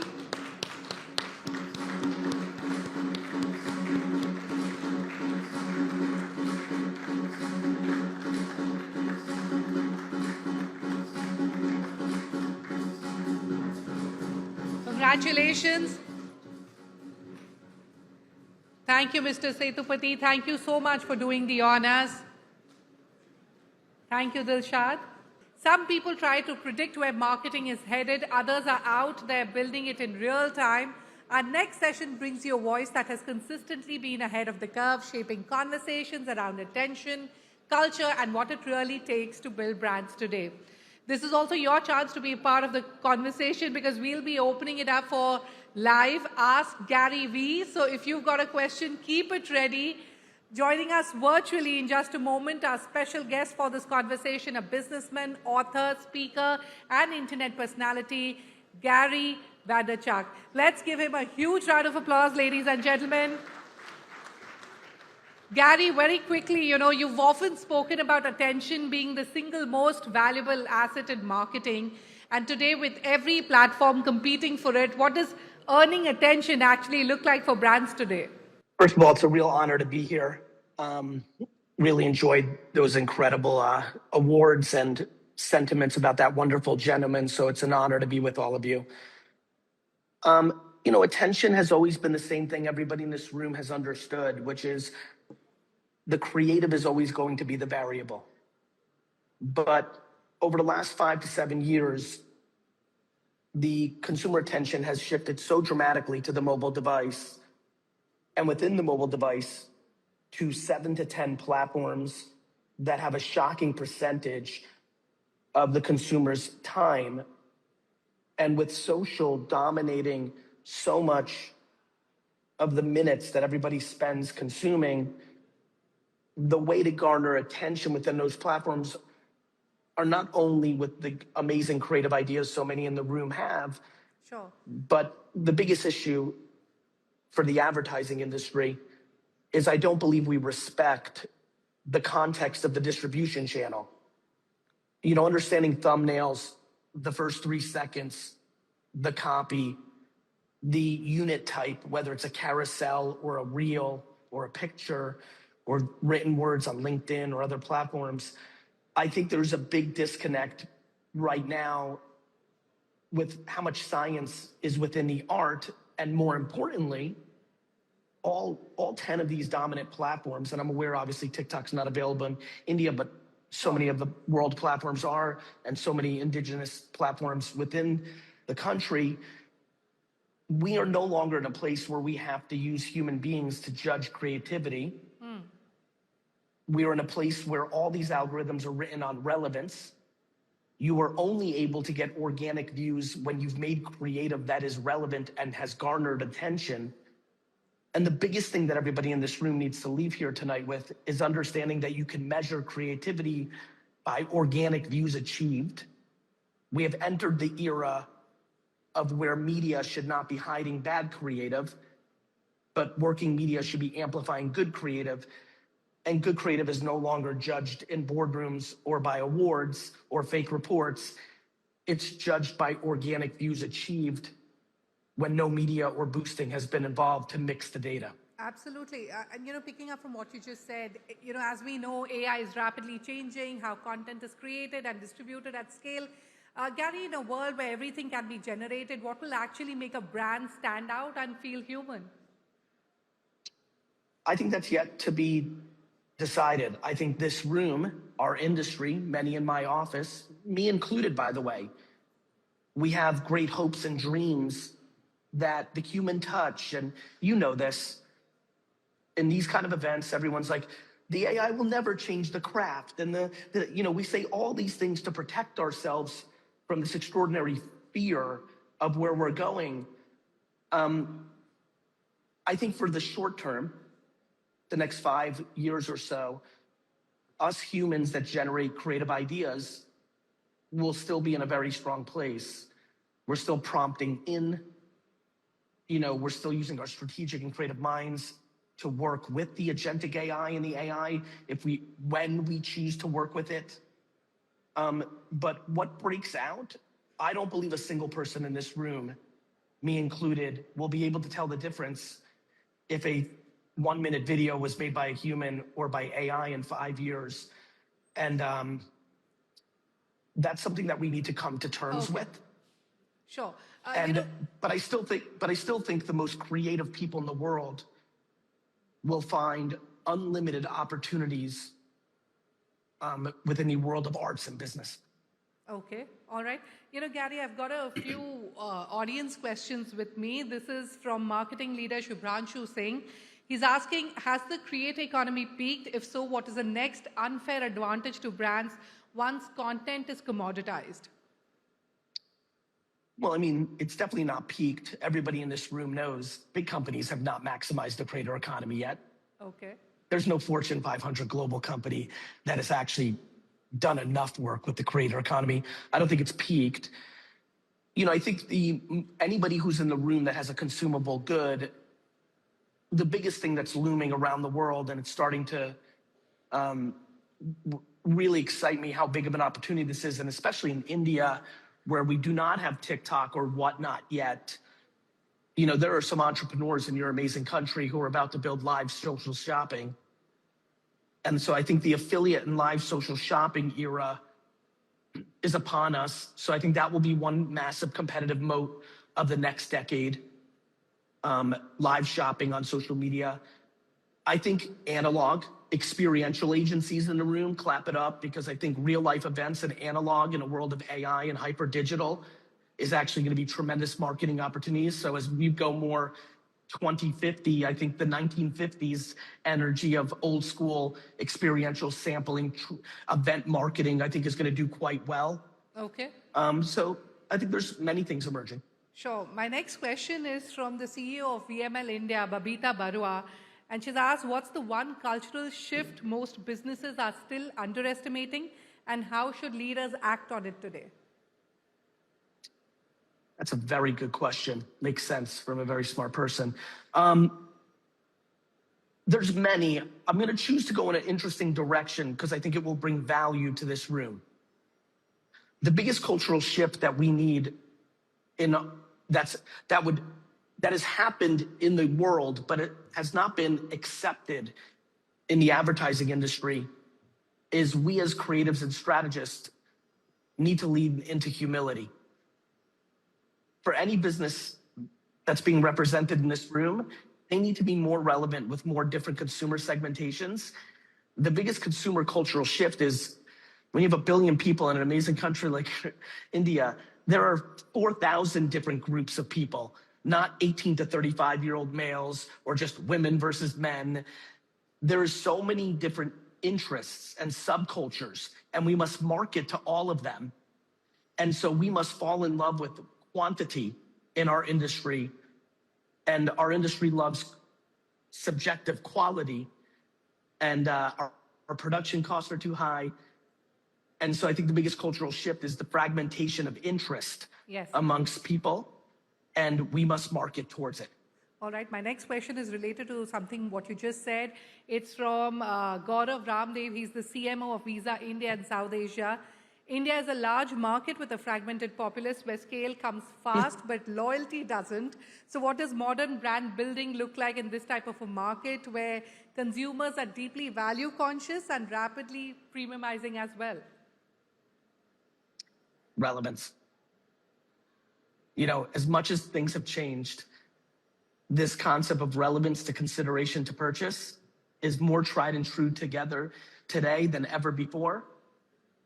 But everybody in the room, including an incredible business like Visa, in fact, I see Frank Cooper, the global CMO, tomorrow in New York, and we'll talk about this. Big companies are not producing enough different creative to feed the fragmentation. Every brand in the room right now should be producing 50 to 100 pieces of advertising for social every day. Okay, 50 to 100 a day. A day. I, for Gary Vee, my brand, am producing 400 pieces of content across 10 different platforms and 60 different handles a day in the next 30 days. That is what our team is building towards. All right. Gary, we would have loved to ask you more questions, but we are pressed for time. Thank you very much for your time. Ladies and gentlemen, a huge round of applause for Gary Vee. Thank you. Ladies and gentlemen, it is now time to pause for a moment that is very close to all our hearts. Well, there are careers and then there are legacies. Piyush Pandey belongs entirely to the latter. For over 4 decades, Piyush ji has been the creative conscience of Indian advertising, a storyteller of rare brilliance, a leader of extraordinary generosity, and a human being whose warmth fills every room he walks into. His work has made India laugh, cry, celebrate, and reflect. Here is a glimpse into a legacy that has shaped generations and will continue to inspire many more. Let's take a look. There are campaigns, and then there are ideas that become part of who we are. And the man who built these ideas, Piyush Pandey, with his booming laughter and razor-sharp mind, Pandey transformed the very grammar of Indian advertising. By and large, I found that in my work, there's some touch to humanity, some touch to, you say, yeah, I remember this, I like this, I have done this, I wish I'd done this. Ears to the ground, eyes on the street, India in his soul. Pandey turned everyday truths into unforgettable stories. If you are trying to communicate something, I better engage you. If I don't engage you, then I'm talking to a wall. His work will continue to inspire generations, helping us find कुछ खास जो है हम सभी में. Why am I thinking of leaving? The other guy should leave. It's my place. Leaving behind a legacy that has a hold over our hearts, जो कभी टूटेगा नहीं.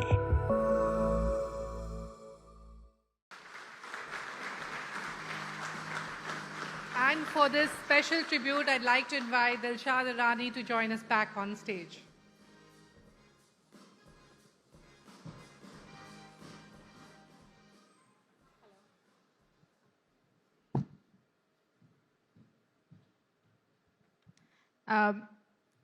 Again, thank you everyone for joining us. When we actually conceived of this award, this journey, one of the first thought, in fact, that crossed our mind was to have Piyush in some way, shape or form present with us. And interesting story, when I started my career in journalism, and one of the first big projects that I worked on, incidentally, which was also an award show at a different media house, it was Piyush who was our biggest supporter at that point in time. And in fact, I remember we had Piyush, Balki, and Prasoon in the room together, helping us design the theme, the visual, everything for this new property. And it's just remarkable that we are all here today. And we all have a Piyush story. He's touched our lives in many ways. Everyone has a favorite quote, a favorite story, an inspirational moment, because that's just who he was. He inspired, and he lit up every room that he walked in, and that's something that everyone he's interacted with will tell you. So it's a privilege, it's an honor to have so many people who've been friends, family, colleagues, competitors who are here with us this evening to celebrate the one, the only Piyush Pandey. And with that, let me invite up on stage Mr. Bharat Puri, his partner, his friend, someone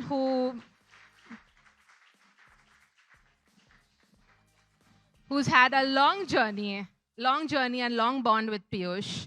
And along with Bharat, I'd also like to invite up on stage Balki and Prasoon Joshi. Again, two people who've had incredible journeys with Piyush Pandey as well. So please, can we have you both up on stage as well?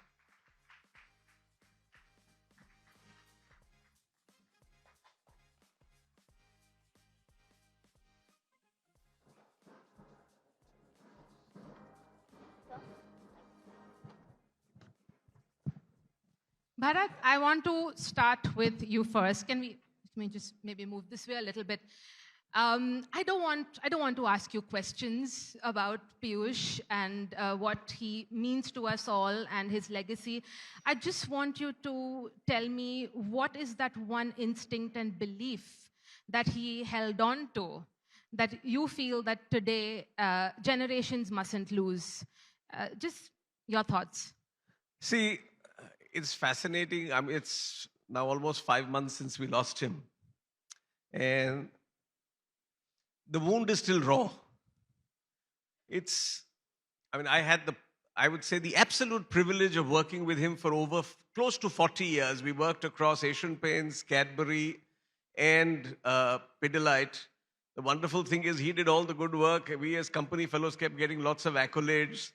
And to my mind, I thought a day like this, rather than make it emotional, we've done lots of tributes to him. But given there are so many marketeers here, so many creative people here, if I was to take a step back and say, hey, listen, how do you create, you're at an award show. He probably won the greatest amount of awards that ever existed. And he did it very effectively. How do you do that? And I would start by just saying the one word, which was his favorite word, which was truly partner. It would start at 7 o'clock in the morning, where your phone in those days of the landline, it would ring and say, partner, idea suno. And, and this is a true story. My phone rings at 7 o'clock in the morning. He has this idea. I was then with Asian Paints, which is about Mera Wala Blue. Now, he also tells me that the ad has to be shot in the next 2 days because it's set in the Pushkar Fair. And Pushkar, partner, itna bada set hai, ye humko free mein mil raha hai, to humko karna padega. On the phone, we approved the film. On the phone, and 5 days later, the film was actually presented. The man was, and I take it from there to partnership. Some of you who are old enough remember the famous Cadbury worms crisis, where Cadbury went through this big crisis. Piyush epitomized partnership. Every second day, he would ring me, and partner, ab kya hua? I went to a sales meet like this, talking to my salespeople, and one of the guys suggested, which I thought was, sir, we should get Amitabh Bachchan as a true brand ambassador. And Piyush thought about it and said, partner, ye acha idea hai. He was with us through and through. We met Mr. Bachchan at 10 o'clock in the night, told him, you have to come and see our factory and believe. The wonderful thing was, in all of this, he was a true partner. And a partner means you could trust him. He's the only fellow I have approved advertising on the phone. I have approved advertising based on what he's telling me, saying, I still remember we were doing a campaign again around the colors of jerseys when the World Cup in '87 was being held in India. And Hamara Wala Blue lost to Unka Wala Blue, which is Sri Lanka. And we did this thing. And he said, partner, ye karna chahiye. They were a shade better. And we did it. And my God, we became heroes in Sri Lanka. So to my mind, I'll stop here because I can go on for, time immemorial. You must tell us about that sense of ownership, right? I think that's what you're referring to right now. That sense of ownership and partnership. It's like, I always joke. Prasoon is here. Prasoon and Piyush are the two best unpaid product managers that Fevicol has had for 40 years. Because by the time anything goes past the two of them, it is of such high quality that as a client, you keep getting credit for all their hard work. And I mean, it's such a wonderful partnership. I mean, I've had so many of the young creatives of Ogilvy come and tell me, अरे वो पीयूष के आपके पास तो हम पहुंच ही नहीं पाते कि पीयूष से ही नहीं पार होता है. And that is partnership, that's trust. And the fact that he owned the brand, was very clear about it. I still remember in some, one of the digital something, somebody did something on, he rang me up and I was abroad. He says, partner, how are they doing this to our bride? I had no idea what he was talking about. I spoke to the fellows. I said, if Piyush believes, usko band karo. Because that's the faith that you had that, listen, this man thinks the brand.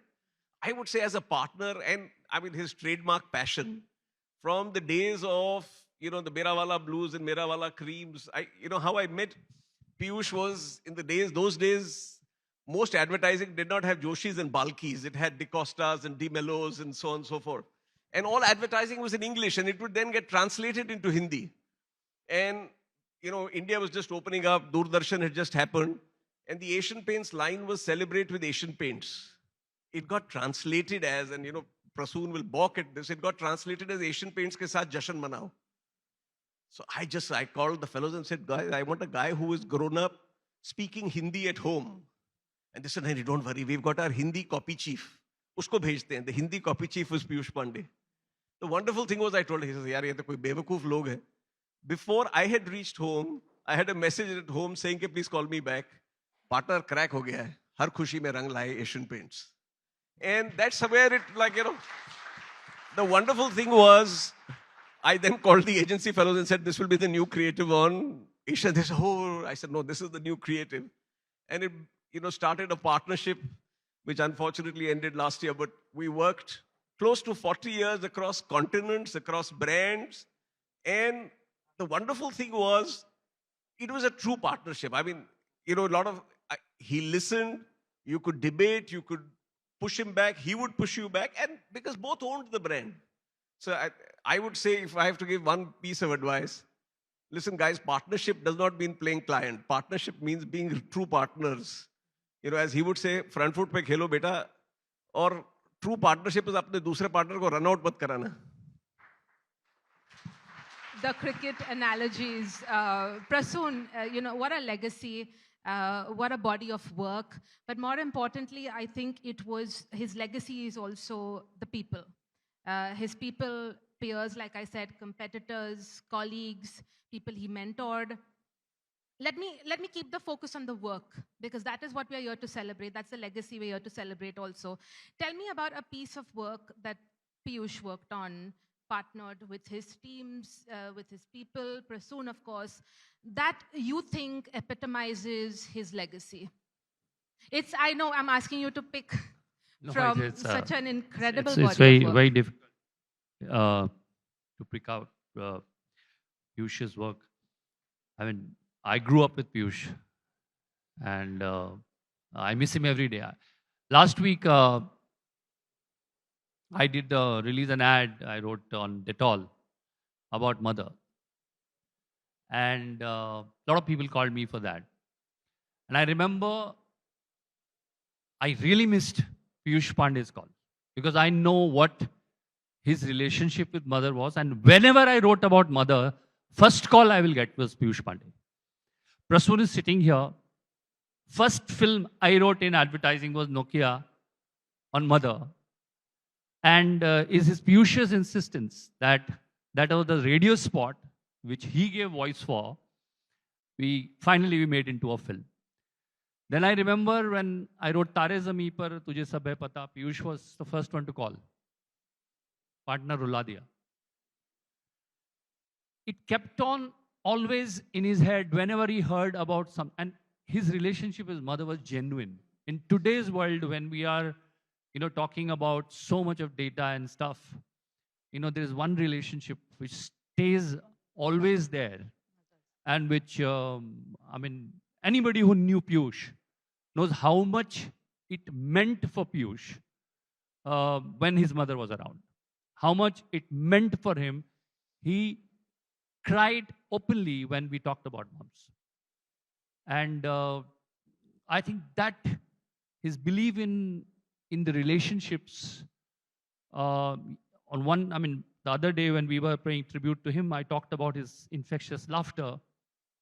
And today I was thinking I will probably talk about his laughter. But what was raw in my head is that on this ad of Dettol, Piyush would have been the first one to call me. Because he always cared about moms. And so wherever Piyush you are, we miss you. And one trait I told you, and which reflected in his work, was his emotions. And I think, we have to be learned to be kind to creative people, because creative people, and Piyush was one of the large-hearted creative people we had ever in this industry, who was never ashamed of showing his emotions publicly. And I think all of us learned that from him, that you can tell personal stories. You can tell personal stories, but remember, and it's a lot of, very respected client, not you, he's very seasoned, but a lot of clients sitting here, younger clients, whenever a creative person tells you a personal story, be kind. Because that person has taken the courage to be vulnerable in front of you. And that is very, very important. And I think that's one thing we should learn from what Piyush taught us, I would say. Lovely. It reminds me of this moment that he shared, and he's, of course, shared this story before as well, when Piyush spoke about the Google reunion ad also. And he said that every time he watched that ad, he cried. So he wasn't afraid to, wear his emotions, his feelings on his sleeve. Balki, let me ask you this. Is that something for you as well that stood out about Piyush? Tell us a little bit about your moments with him. I don't want to be kind to him because he's so-called gone, so I wouldn't kind of praise him too much. But I don't think any words are enough for him. The work that I first spoke to him about was Har Ghar Kuch Kehta Hai. It was the first time I said, I wish I had thought of this. After that, many followed. And personally, what he has done, what his agency has done. But I just want to share something that I don't think we've been, on the face of it, very kind to each other. But I think we've been the kindest. He has been the kindest to me, at least, in many aspects of life. And I'll tell you what happened. The last time I met him was at an award show like this. And normally he would ask me, what are you doing here? Because he knows that I don't kind of go for a lot of award shows. But he didn't ask me that because he had invited me for it. Because he was getting the Hall of Fame or something like that. Curious, whatever. That was the last time I met him. And I was sitting with him after the show. I think all of us were there together. Sitting, he told me one thing. Partner, like this. He said, we've stopped celebrating stuff. We really have stopped celebrating. We move on so fast. We don't talk about it enough. We don't celebrate the people enough. So just to start with, I want to as I'm sure he'll agree with this because he and I shared this together once upon a time. And there was a very dear friend of mine and a creative director, Faz, who passed away, a young chap, a couple of weeks back. His name is Anand Saspi. And he was possibly the purest artist I know. And why I'm saying this is he wrote a couple of books besides a lot of wonderful campaigns. And those books are like on par with whatever R.K. Narayan's written or whatever. Those who haven't read it, it's like half pants, full pants, and The Bookseller of Moga has 2 books. And I remember reading out a chapter of that to Piyush. And he told me a very simple thing. He said, this boy, his childhood is his weapon. Since we're all talking about weapons these days. His childhood is his weapon. What a fantastic thing to kind of say. Your ammunition that you have inside you is his childhood. And you should just read those books to see what this boy has just brought it forward. And I wish Piyush was there today. He would have kind of really understood what I'm trying to say. And for a man like that, for a man who understood the sensitivity of people, for a man who understood the weapons of life, weapons of experience, every experience is a weapon for an artist. You know, we look at it as something like, but it is. It's our only weapon. We don't have anything else. It's only what we've kind of seen, heard, felt, this thing. And if you read this, you'll know that. I've always felt that whenever I come to a tribute like this, everything else, I don't think Piyush needs a tribute. I think Piyush needs a lot more. I don't think we should just remember Piyush. There's no point in us kind of paying tribute to a man like this if he's not part of our lives every day, if he doesn't affect our lives every day. So my suggestion is, advertising people who are so good at branding things and everything else, why just don't give an award in the name of Piyush Pandey? Why don't you make the gold? You have bronze, silver, gold, platinum, tungsten, white titanium, whatever shit that we have. Why don't we have the highest award as the Piyush Award? Why doesn't Piyush become a phrase? You've Piyushed it. You've done this. This is our Piyush man. Why doesn't he become a phrase in our vocabulary? Why doesn't he become the gold standard, what we kind of try to achieve? If he does, can you imagine somebody kind of giving that award to some piece of trash? You wouldn't, right? That you would really aspire for it. No, you'd be scared he'll come out there and whack the shit out of you. But I think we need to do that. We need to do this for this man so that he is not a memory. We don't need to kind of keep back, look at his work and his past and everything else. He has to affect our present. We don't need to do anything for him. He has to do a lot for us even now. So if we kind of if we brand him, we are great branders. We pride ourselves in kind of branding things and building brands and things like that. Let's build Piyush's brand so that it stays on for generations who've never kind of seen him. Wow. Okay, I think that's really, really important. And I've said this only once to somebody about Jasprit Bumrah. I just believe that we all kind of brand bats and everything else. How would you brand Jasprit Bumrah? Why does a ball need to be called a Duke's ball? Why can't it be called the Bumrah ball? Wow. Why can't you brand a ball like Bumrah? I think advertising needs to brand Piyush Pandey. It should not pay tribute to Piyush Pandey. He's that kind of a guy. Thanks. Amazing. Amazing. And that's going to be our next ambition, of course. Thank you for that, Balki. Thank you for putting that out there. And now, very special moment for us all. It's my privilege to call on stage Mr. Prasoon Pandey. Please join us. Mr. Abhijit Avasti. Sonal Dabral, please join us on stage. As they are joining you on stage, I'll tell you a little story because all four of them were introduced to me by Piyush. So it started with Sonal, and he told me कि लड़का है दिल्ली से, वो प्रसून का दोस्त है, और बड़ा visual लड़का है. And then the first fellow was Sonal, and Sonal came, and when Sonal and Piyush came to present, Sonal was नीला आसमान है, गेरू रंग से. He will tell you everything visually, right? Then they said, Sonal, you've damaged India enough. They're sending him to Malaysia. So I said, देखो अगर सोनाल जा रहा है तो उसी की तरह का एक चाहिए जो देखा एक बड़ा अच्छा दिल्ली में लड़का है उसकी तुम रेडियो एड सुनो उसका नाम है Prasoon Joshi. That's how Prasoon Joshi came to Bombay. And then he said, listen, और तुमने असली देखा नहीं है वो लिंटेस में काम करता है पर वहाँ ट्रेनिंग कर रहा है जरा मेरा भाई तुम्हारे घर के पीछे रहता है चलो उसको मिलने चलते हैं उसकी जरा चीता एड दे. That was Prasoon Pandey. And then he said, देखो मैं अपना नेफ्यू भेज रहा हूँ तुम्हें वो क्रिएटिव में वो थोड़ा जरा एक्साइटेबल है पर लड़के में टैलेंट है. And that was Abhijit Avasti. And today, to see all four of them, I mean, it's such a pleasure to see all four of them blossomed. I mean, they're all solid individuals in their own right. But, I think it's been a privilege for somebody like me to see all of them start in short pants and grow up. It's a privilege for us to have you all today. I mean, words can't describe it. For us, it means the world to us. And now, of course, we would love to celebrate also the other bond that Piyush had with Ogilvy. And we have Harshad and Kainaz, the two CCOs of Ogilvy India.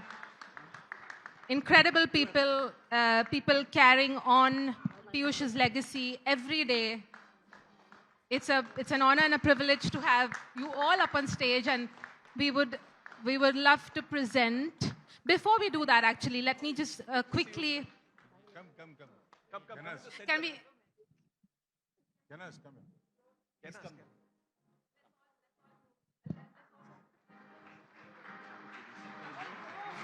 We have to go to the center.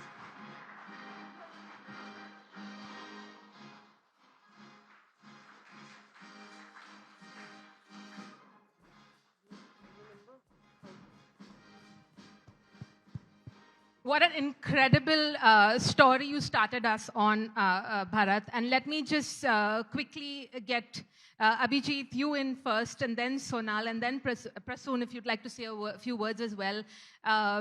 Just, how are you, what is the sense and feeling right now as we celebrate creativity today with Piyush watching over us all? And something to what Balki said as well. Branding Piyush. First of all, I love the word Bharat used, excitable. That's a way of saying that I was really short-tempered and unhinged. But that's such a respectable word. It's like saying Trump is excitable. Yeah, नहीं उतनी हिम्मत नहीं थी. Okay, I'll put it this way. We've all heard all the amazing bits, that ways in which Piyush inspires us, from phrases like front foot pe khelo, zindagi tumhare charo aur hai, etc. But if I was to pick one thing, and which I would tell myself, and I think this is how we've all been brought up in this field, and to the youngsters out there, is I think one quality of Piyush's which people don't talk about because maybe it's not sexy, is sincerity. And maybe that was a sort of partnership that Piyush spoke about. And I really feel the bit that we need to protect and nurture is the sincerity towards the craft, the people, and our intentions as to why we're doing the work. The reason I'm saying this today, and Piyush never thought twice about speaking his mind, so I'll say it today, is that he would always say that never forget that awards are the icing on the cake and they're not the cake. And therefore, obviously, I think Samajhdar ko ishara kafi hai. So just, my only request is let's be sincere towards our purpose. Absolutely. Sonal, please say a few words for us as well. Piyush ke baare mein, however much you say is less, is very little. But in all the years that I worked with Piyush and really closely working with him, one quality that always stood out, which was at the core of his being, was that he cared. He genuinely cared about things. He cared about his people. He cared about ideas. He cared about clients, which you beautifully talked about the partnership. Caring was there in his soul, in his DNA.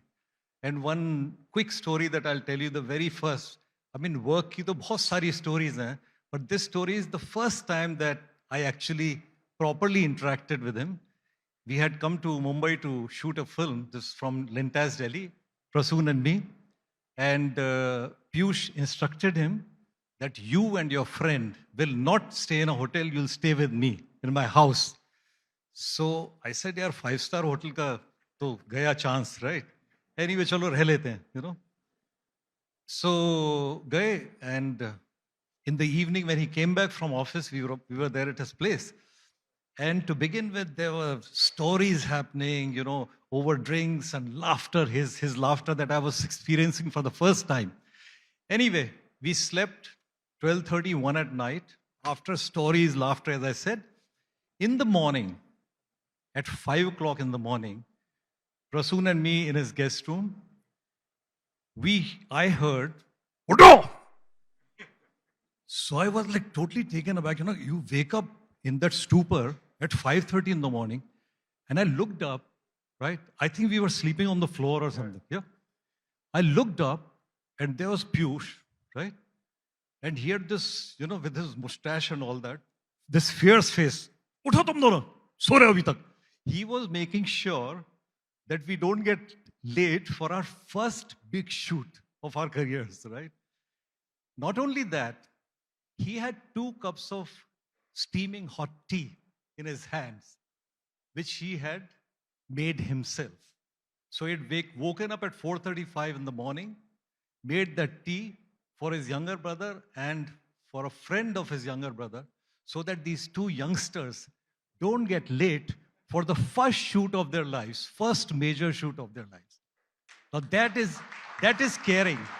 Beyond the work and all that, that's when I saw not just a caring leader, and thankfully by then I had decided to join Ogilvy. Not only a caring leader, but a caring human being. So care was Piyush Pandey. Beautiful. How was the chai? That's the question also. How was the tea he made? Prasoon, would you like to say a few words? Do you remember that moment? Actually, it's everybody's experience is the same. What made Piyush, I feel, the rarest of rare human beings is not just the fact that he possessed a magical mind, but also a truly golden heart. He was genuinely interested in everybody around him. He was actually invested in everybody around him. And that's why all his clients quickly became his best pals, meaning thick buddies. They would request him to join them on their family vacations. They would, Subhranshu yahan pe hai. They would make his favorite meals and send them home. All his colleagues, of course, they were all his best pals. He knew everything. He knew whose mother needs some help, so he would call up which town is she in. Then he'd call up some doctor there who also happens to be his best pal, okay? And say, yaar, usko samal lena yaar, please. And these guys would all go to these, award shows, win everything, and party together till the bar shut down. And then he would call Goshto, his cook. And he'd say, Goshto, keep the bar ready. I'm coming with 35 buddies. So then 35 buddies at 2 at night would land up in Goshto's bar. And Goshto himself was Piyush's thick buddy. So every film we made, he would call Goshto. He said, Goshto, dekho yaar, kaisa hai ye? And he genuinely waited for Goshto's response because he said, that's the guy that we are talking to. If it doesn't work for him, it doesn't work. To the extent that, there was a very fancy award show in those days in Oberoi's, a black tie dinner creative award. And Piyush got Goshto to dress in suit and black tie, and he took Goshto along. And everybody was wondering, who's this gentleman with Piyush? Because he nods and smiles all through the evening, but he hasn't said a word. And curiously, every time Piyush's drink finishes, he quietly goes and gets a new drink. Then Piyush introduced everybody to Goshto and said, this is Goshto, my cook, my best buddy. But I tell you what, he's also the best judge for good advertising.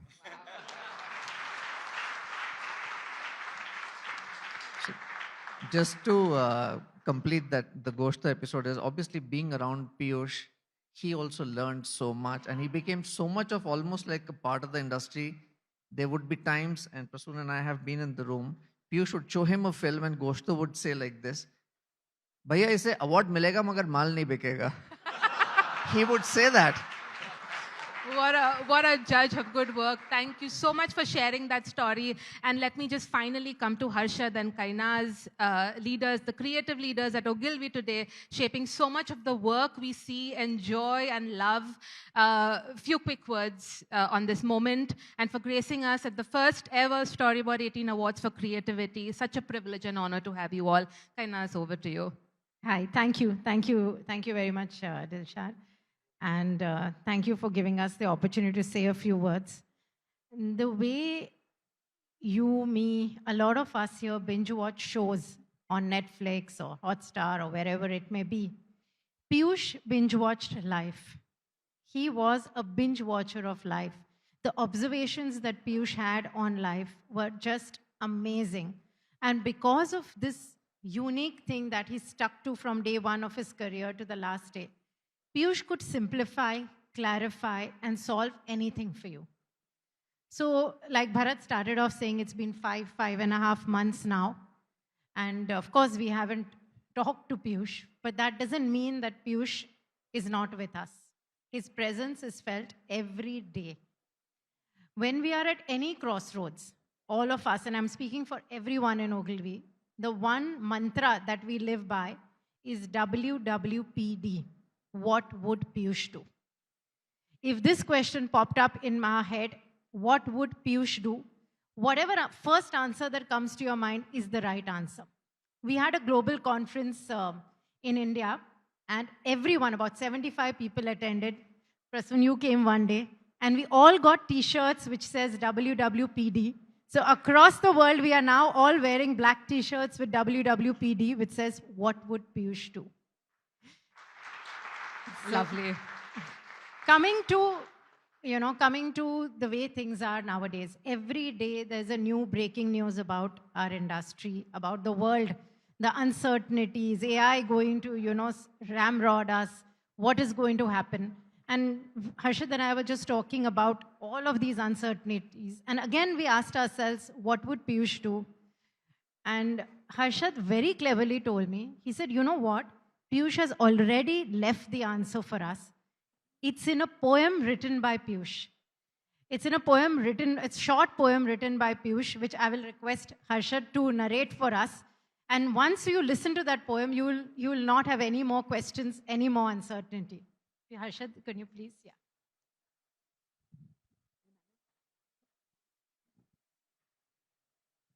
Hi. So as Kenna said, the binge watcher of life and all the gifts that Piyush has given us, and of course, placing it with everything that is happening with our industry, with our world today, the uncertainties, the storms that we find ourselves surrounded by. One such huge cyclone hit the western coast of India in 2021. Piyush happened to be residing in his Goa residence then, and he observed something about the storm and wrote the sweetest, most innocent sounding poem. It is childishly simple, but the depth that it holds for all of us. I would just like to read it out over here. I have it here in Piyush's own handwriting. The title of the poem, it's in Hindi. It says, Mera Nariyal Ka Ped. And the poem goes on to say, Kabhi idhar jhuka, kabhi udhar jhuka, तूफान के डर से नहीं रुका, अपनी जिद पर ये अड़ा रहा, सब टूट गए ये खड़ा रहा, ये नारियल का पेड़ कुछ सिखाता है, जीने की राह दिखाता है. Piyush Pandey, post cyclone, May 2021. Wow. So in uncertain times, as many storms, as many uncertainties gather all of us, our beloved industry, just know that Piyush has somewhere left this mantra for us. Be like Piyush's Nariyal Ka Ped, and you will weather every storm. Beautiful, beautiful. Thank you so much for sharing that with us. And thank you all for being with us today. It's a huge honor. Thank you. From the bottom of my heart, thank you.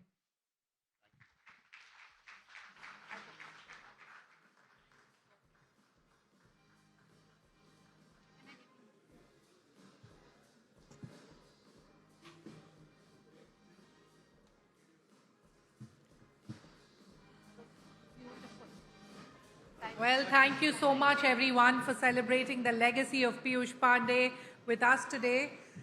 Requesting everyone to kindly take their seats. Also requesting Dilshad and Mr. Bharat Puri and Mr. Prasoon Joshi to kindly come back on stage to present our next set of awards.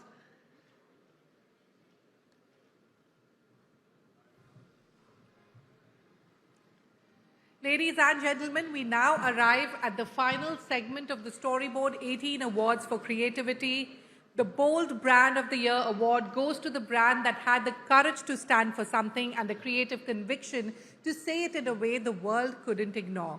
A brand that knows exactly who it is and shows up that way every single time. A brand that has shown time and again that scale doesn't have to come at the cost of soul, continuing to surprise and connect with millions in meaningful ways.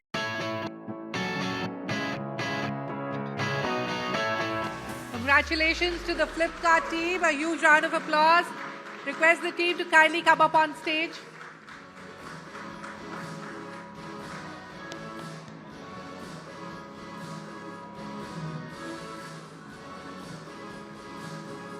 The whole Flipkart family is here. Keep the applause going.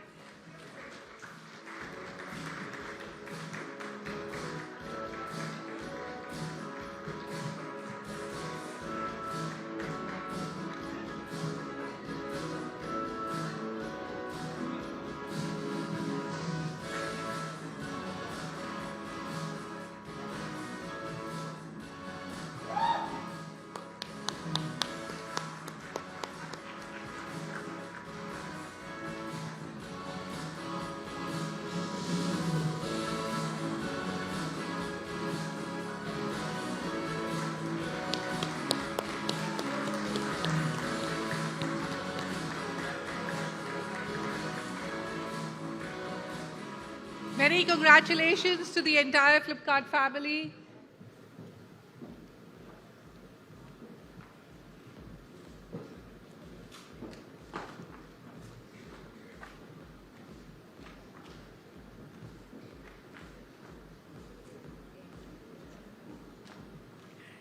And now, ladies and gentlemen, the final award of the evening, the one every agency in the room has been quietly hoping to hear.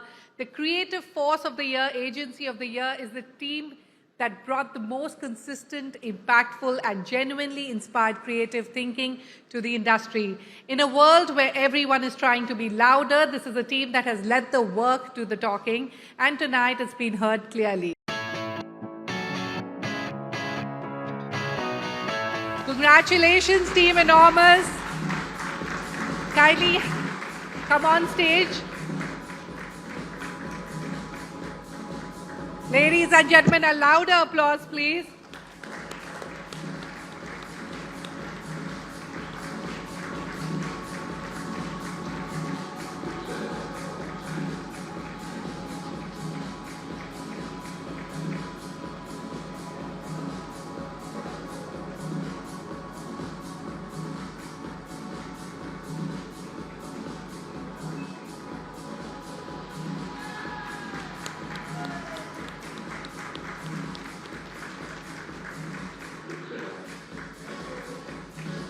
Thank you so much. Congratulations once again. Thank you so much, sir, for doing the honors. Well, what an evening. We came here to celebrate creativity and leave reminded that it's what will shape ideas, build culture, and define India's next decade with meaning and imagination. A heartfelt thank you to our speakers, our guests, and all of you for being part of this evening. And a special thanks once again to our partners, title partner Hyundai, associate partners Seat and Reliance. Thank you so much, everyone, for joining us today